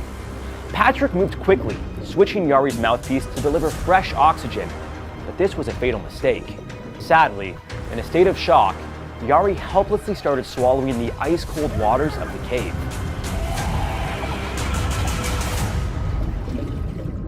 Patrick was terrified, but he knew he had to keep calm so as to not suffer the same fate as his friend. With the mentality of leaving no man behind, Patrick tried to free his friend's lifeless body, but to no avail. All that was left to do was to continue onward to Steinugaflaget Cave and get help. For cave divers, time is of the essence. Every extra minute spent can tack on hours of decompression needed. Decompression sickness happens when pressurized nitrogen in your bloodstream forms bubbles if you surface too quickly. This can lead to what's known as the bends. If you aren't careful, these bubbles can block major blood vessels, causing joint pain, organ damage, and in some cases, death. To avoid this, you must slowly take regular decompression stops so your body can get used to the lower pressure as you continue to rise. For this reason, Patrick knew he had to get moving. This meant he wouldn't be able to let the second group of divers know what had happened, and they would inevitably find their dead friend blocking their path. He had now been at depths of more than 360 feet for more than 20 minutes. He needed to spend an extra 2 hours to decompress safely on his way up. But after spending so much time trying to save his friend's life, that number went up to 6 hours and 40 minutes. At this point, he decided to go to the surface once he was 20 feet away from it, skipping his last decompression stop. After being underwater for 7 hours, it was worth the risk, as he was running low on oxygen. Meanwhile, the second group was en route and things were about to go from bad to worse. Vesa Rantanen was the first diver in the second group to discover what had happened. He had to decide what to do when he got to the narrow place where the first diver got stuck. His options were to try to pass his dead friend or turn around and attempt a very long and difficult journey back. He decided to go forward, which was the right decision, but it took him more than 15 minutes to get past his dead comrade. Vesa also had to remove some of his gear he was carrying to get by Jari H's body, but would eventually catch up to Patrick. Still, 2 other divers, Jari Yu and Kai Konkinen, would need to pass through. It's unclear what exactly happened, but police reports believe that upon finding his dead friend, Jari Yu also started to panic and passed out due to carbon dioxide poisoning. Kai, trailing behind Jari Yu, tried to come to his aid, but unfortunately couldn't save him in time. Again, in a situation like this, as tough as it may be, not letting your emotions get the best of you could be the difference between life and death. As difficult as it likely was to see his dead friend, had Jari Yu remained calm, he would have survived the way his 3 other colleagues did. Unlike Vesa, Kai decided to take a longer route back to safety, turning around and heading back the way they came. After nearly 11 hours in the water, accounting for decompression stops, Kai would make it out of Plura Cave and had to break a thin layer of ice to get out of the water. Although Patrick, Vesa, and Kai all survived the dive, they dealt with severe decompression sickness, as well as the psychological torture of having to see their 2 friends pass away right before their eyes. Given the quick ascent, Vesa started to feel pressure in his joints, elbows, and knees, a very common symptom of decompression sickness. Patrick also reached the surface 30 minutes before his diving computer told him it was safe to do so. In total, what he expected to be a 5-hour dive turned into an 8.5-hour nightmare for Patrick. Initially, he was unsure if Vesa was still alive. It took Patrick an hour before seeing his friend. Vesa ascended to the surface nearly 90 minutes before he was supposed to. Due to a lack of oxygen available in their tanks, the divers could no longer risk suffocation and had to deal with the effects of decompression sickness. Thankfully, the 3 men got medical help and fully recovered. Vesa's decompression sickness was the most severe, requiring him to be treated in a recompression chamber in Berlin, Germany. However, the terror of this fatal dive wasn't over yet. After the authorities were notified, all 3 men were interrogated. A decision had to be made on how to recover the bodies of the deceased divers. Patrick explained how immediately when they resurfaced, they were flown to a hospital in Tromsø and put into a pressure tank. After recovering from decompression, they had their diving equipment confiscated and were taken into interrogation. Going back into the cave for their friends' bodies at this point seemed unlikely. With the severity of the situation and their 2 friends' bodies still lodged in the cave system, the Norwegian police called in a specialized diving unit for the rescue operation. British diver Rick Stanton, known for his rescue and recovery missions in caves, volunteered, and he called upon 2 other British cave divers to help out. The 3 men would dive into the cave system from the Steinugelflaget side, but quickly learned that recovering the bodies was nearly impossible. Yari H's body was too tightly wedged to move, and he was blocking access to the body of Yari U. The rescuers ultimately deemed the operation too risky. We couldn't even access that part of the cave. This really is just too dangerous. It's not worth to risk your own lives. Following the decision to put an end to the rescue mission, a diving ban was officially put in place, and it was determined the men's bodies would be left in the cave indefinitely. But Patrick and the 2 other survivors didn't agree. They all knew what they had to do, and it involved breaking the law. Patrick promised Yari H's wife that the men would go and get them, no matter the stakes. The 3 men, along with many other divers, created a secret plan to recover the bodies, illegally. Patrick and Kai were joined by Sami Pakarinen, a fellow diver and colleague who joined them in 2013 during their diving expedition when they first explored the entire Plura Cave system. In total, the rescue operation included 17 Finns and 10 Norwegians, who all worked together to ensure they would retrieve the bodies in the safest way possible. The group would start on March 20th, expecting the rescue mission to last approximately 5 days. They decided to split into 2 teams, diving from the Plura Cave side and the dry cave inside Steinugelflaget. The teams would also create a 20-foot underwater habitat attached to the cave walls. This would act as a dry decompression chamber for the divers to use if the rescue mission got extended due to unforeseen circumstances. They brought tons of equipment, including spare decompression cylinders, rebreathers, dive torches, dry suits, and first aid kits. In addition to all this, they would use DPVs, diver propulsion vehicles, which are underwater scooters, to help them maneuver quickly. A total of 50 cylinders would be dropped collectively on both sides and placed at numerous decompression stops. Patrick, Sami, and Kai would dive from the Plura side. Vesa would manage the team on the Steinugelflaget side, as he was still recovering from injuries sustained during the initial dive. However, 280 feet into the dive, Kai had to turn back, explaining he wasn't in the right mindset to continue with the mission. The other 2 divers continued to descend into the depths of Plura. Just under an hour into their journey, Patrick and Sami came across the body of Yari U in the same spot where he initially passed 46 days before the rescue. Just 65 feet ahead was the body of Yari H, their first objective. After cutting him loose, the 2 men brought the body of Yari H to the dry cave side of Steinugelflaget, where other divers would take over and help get the body to the surface. During this time, Patrick and Sami had to make several decompression stops, staying underwater for 5 hours throughout the mission. The next day they came back for the body of Yari U, this time entering from the Steinugelflaget side. Surprisingly, this part of the mission was more complicated, as Yari U's body was more buoyant and difficult to carry. At one point, a part of the cave collapsed onto Patrick.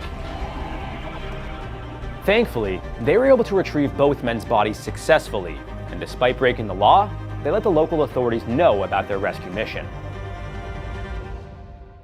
While they were investigated for their crimes, after 6 months, no charges would be laid against the men, and the Finnish president would even present Patrick with a Medal of Honor.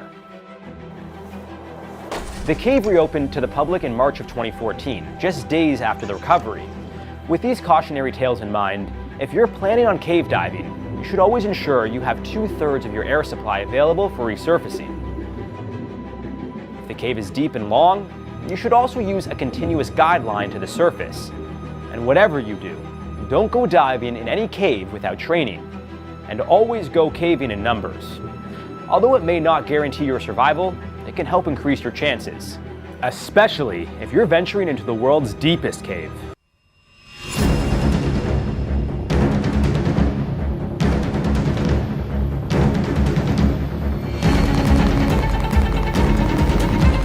On the surface, it feels like you're witnessing a moment of pure freedom. A man, his dog, and the vast expanse of a planet beneath their feet. This is base jumping, one of the most dangerous sports in the world. As of January 2023, this extreme sport has cost the lives of 480 people since 1981. And for Dean Potter, it was a release, in more ways than you think. He wasn't a conventional athlete looking for trophies and a legacy. Potter only wanted to push his own limits, often in the face of criticism and the law, all while in the company of his dog, Whisper. Some might view his risky ascents as a way of life, but in reality, they were his way to feel alive. He would never put his dog at risk, argued Potter, but his own safety, a different matter. His adrenaline addiction bordered on recklessness, with allegations of animal abuse and public endangerment. Dean was no stranger to fear or controversy. He pioneered free base, a high-stakes combo of free solo climbing and base jumping. This behavior earned him notoriety for diving into death-defying schemes, like when he walked high lines with no safety tether. Naturally, this generated both awe and critique. All of it came at a high price. But a relentless drive to face his biggest fear led him to record-breaking heights and devastating lows. In the end, it set off an unthinkable tragedy that would shake the extreme sports community: his final jump. Major stories happening in national parks over the weekend. A deadly jump for two base jumpers at Yosemite National Park on Sunday. The authorities at Yosemite National Park are analyzing images from a base jumper's GoPro camera to determine exactly what went wrong. Devastated. I mean, Dean was a good friend and super sad. Why would someone be eager to risk his reputation by climbing a national monument? What was the error that made an award-winning athlete fail during his tragic fall? And what legacy has he left for the extreme sports community 9 years since? Born on April 14, 1972 in Fort Leavenworth, Kansas, Dean Spalding Potter was the son of an Army officer and a yogi. From his father, he learned the principles of discipline and training, while his mother introduced him to the calming practices of meditation. His quaint upbringing never could have indicated the sort of future he'd choose to pursue. But it was in the quiet woods of New Hampshire where he first discovered his true calling. By the 10th grade, Dean had figured out how to climb in the southern regions of the state all on his own. When I was a little boy, my first memory was a flying dream. In my dream, I flew, and I also fell, and I always wondered as I got older if I was, if it was some premonition of me falling to my death. With a peculiar eye for the challenges of a rock face, he embraced this calling in the same way his peers experienced the comfort of solid ground. Even then, Dean wasn't just in it for the rock climbing. For the young adventurer, the fun was in climbing beyond the limit. He pushed himself with every ascent. No how-to manuals or instructors guiding his grip or encouraging balance. He was entirely driven by a need to reach farther, past the summit of what was possible, no matter the cost. Soon enough, Dean's traversal into the extreme gained him recognition. He was elevated to stardom for his speed ascents and free solo climbs, a practice where a climber ascends rock faces without a rope or protective equipment. And later, he gained even more notoriety for his pioneering work in highlining and base jumping. In 2003, he reached a new peak when he was awarded the Laureus World Action Sportsperson of the Year. From Yosemite Valley to Patagonia's wild landscapes, Dean completed some of the most daunting climbs, base jumps, and highline walks attempted in human history. But that thirst for the extreme came at a price. As Dean's stunts became more daring, his breathless ascents began to raise eyebrows. Sponsorships, once plentiful, started to fade.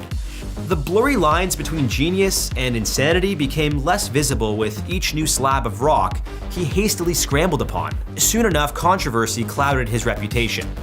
It wasn't just his career on the edge, it was his life. And soon that pursuit of greatness would lead him to a fall from which there was no return. Although he famously pioneered many new ideas for climbers and base jumpers, controversy often followed Dean Potter's traversals. My biggest philosophy is freedom, so yeah, do what you want. If you want to kill yourself, that's unfortunate, but I believe you're free to do so. Take free base climbing, for example. This was Dean's own invention, a fluid mix of free soloing and base jumping. No ropes, no safety nets, just a parachute on his back as his only lifeline in case of a fall. On his 2008 Deep Blue Sea climb, Dean conquered Switzerland's Eiger North Face. a feat that demanded precision, strength, and sheer nerves of steel to scale some of the world's most dangerous routes. While undeniably innovative, freebase was also seen as an extremely reckless endeavor. Critics argued that it romanticized high-risk behaviors and encouraged others to take unnecessary risks in the pursuit of gravity-defying adventures. Then there was his love for highlining, a sport where you walk across a slack line stretched hundreds of feet above the ground. Terrifying doesn't even begin to describe what this feels like. The wind levels at those heights, tension from the slack line, a fear of falling. For Dean, those factors weren't enough. He crossed these lines untethered, relying solely on his nerve and balance to stay alive. While fans marveled at the composure needed to achieve this feat, it was a spectacle that teetered too close to disaster. People just think I'm a lunatic or an adrenaline junkie. And that's not really what's going on with me. The beauty is mostly what I'm concerned with, and that's really why I'm up here. Perhaps the most polarizing escapade in Dean Potter's dangerous catalog of routines was bringing his beloved dog, Whisper, into the fold. Superman and Crypto sure are cute together, but for Dean and Whisper, there was a real threat tied to their breathtaking flights through the skies. I always like to bring a dog and my best friend with me. And so the idea just came from not wanting to leave my dog in the house or car. You know, I want to bring my best friend with me everywhere. The pair were featured in When Dogs Fly, an intimate short film exploring his flights with the one aspect of his life that kept him tethered to the ground.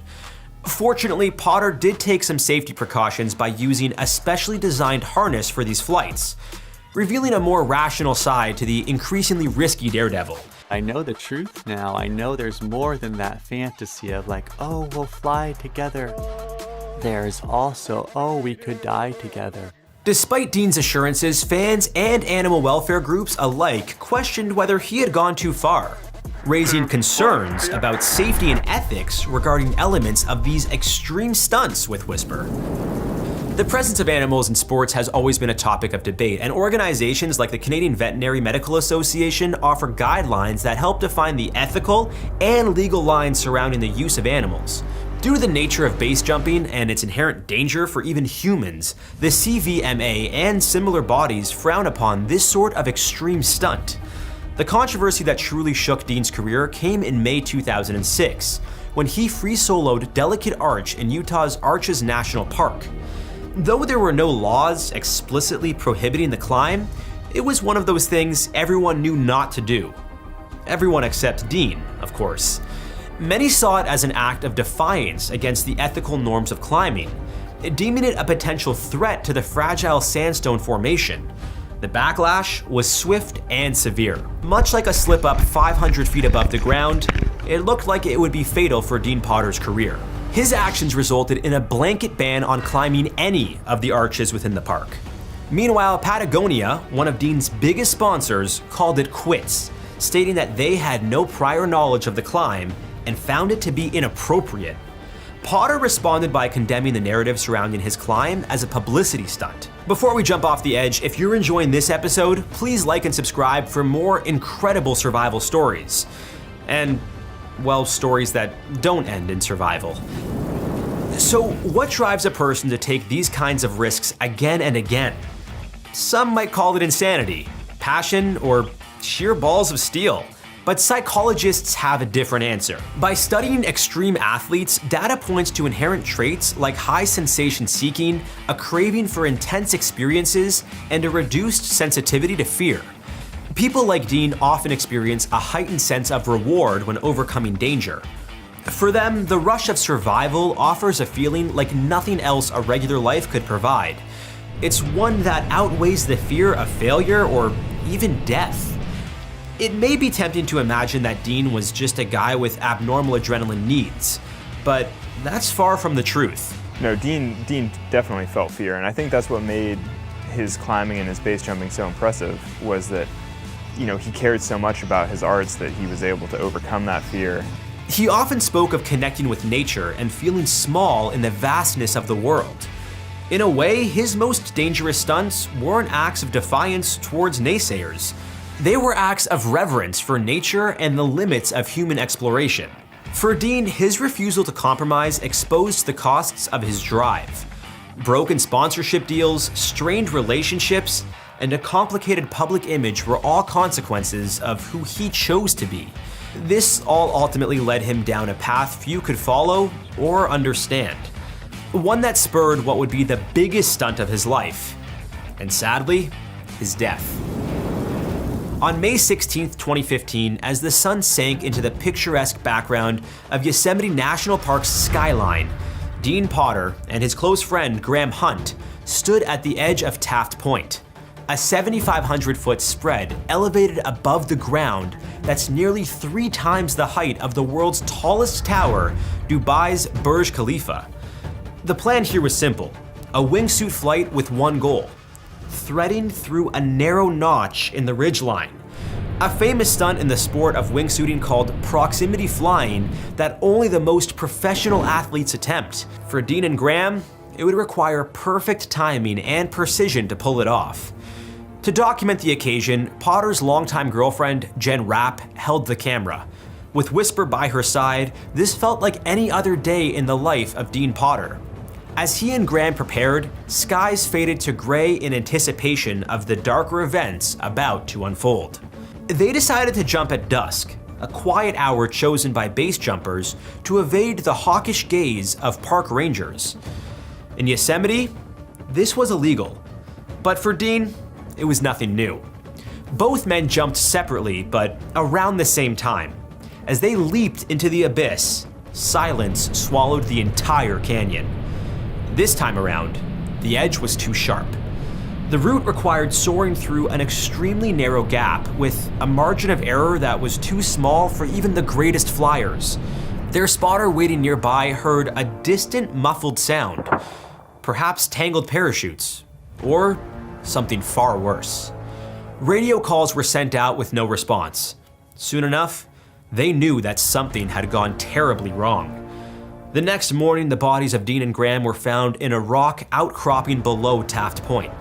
Both men's parachutes were still packed, left untouched. It was clear that the jump itself was fatal. For Dean Potter, the mountain served as both his stage and sanctuary. But even legends are bound by the laws of gravity. In the end, the dream that pushed him to live an epic life ended the way he always knew and feared. Okay, so hopefully this is a wake-up call for anyone watching who's thinking about taking up any one of these sports. But if this doesn't do it for you, let me share some shocking stats with you. One of Dean's signature pursuits was free solo climbing, which comes with sweaty palms and staggering odds.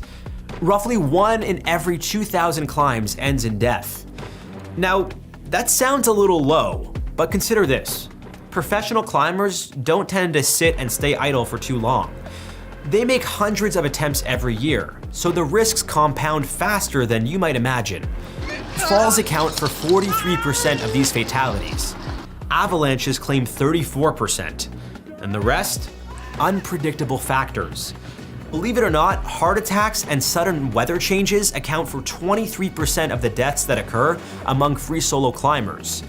As a friend of Dean's, Alex Honnold really pushed the sport into the limelight with his breathtaking free solo climb of Yosemite's El Capitan.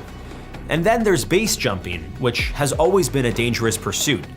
But in 1999, with the introduction of commercial wingsuits, everything changed. Adrenaline levels surged for many excited jumpers, but fatality rates also got a boost. You know, there are people who find it inspirational and laudatory, and there are people who will find it irresponsible and insane. Before the presence of wingsuits, fewer than 5 base jumpers died each year. In 2024, that number has literally skyrocketed to 31, with 16 of them by way of wingsuits. It's no wonder why it has been dubbed the most dangerous sport in the world. Like Dean's tragic last jump, many of these deaths have been the result of the wind abruptly changing direction, causing flyers to spin out of control, or miscalculations when proximity flying close to mountainsides. Estimates show that 1 in every 500 jumps results in death. So how can those who live on the edge stay alive? There's one key factor preserving the most consistent climbers and base jumpers, and that's respect for the limits. Know the conditions at play. always check for weather patterns before any expedition. Gear up fully, even if it slows you down. Harnesses, ropes, and parachutes. These tools may seem like burdens, but they hold the potential to save you in times of distress. Train relentlessly. Master navigating low-risk environments before engaging in higher-stake maneuvers. Have an exit strategy. This could be a support team below or a parachute while freebasing. Either way, always prepare for failure. For Dean Potter, survival wasn't always the goal. But for fans who would like to continue his legacy, understanding the risks might just be the difference between pushing the limits and giving into delusions. Now, if you think base jumping or wingsuiting are dumb ways to die, just wait until you see our list of some of the stupidest ways people have kicked the bucket. That's in another episode of How to Survive.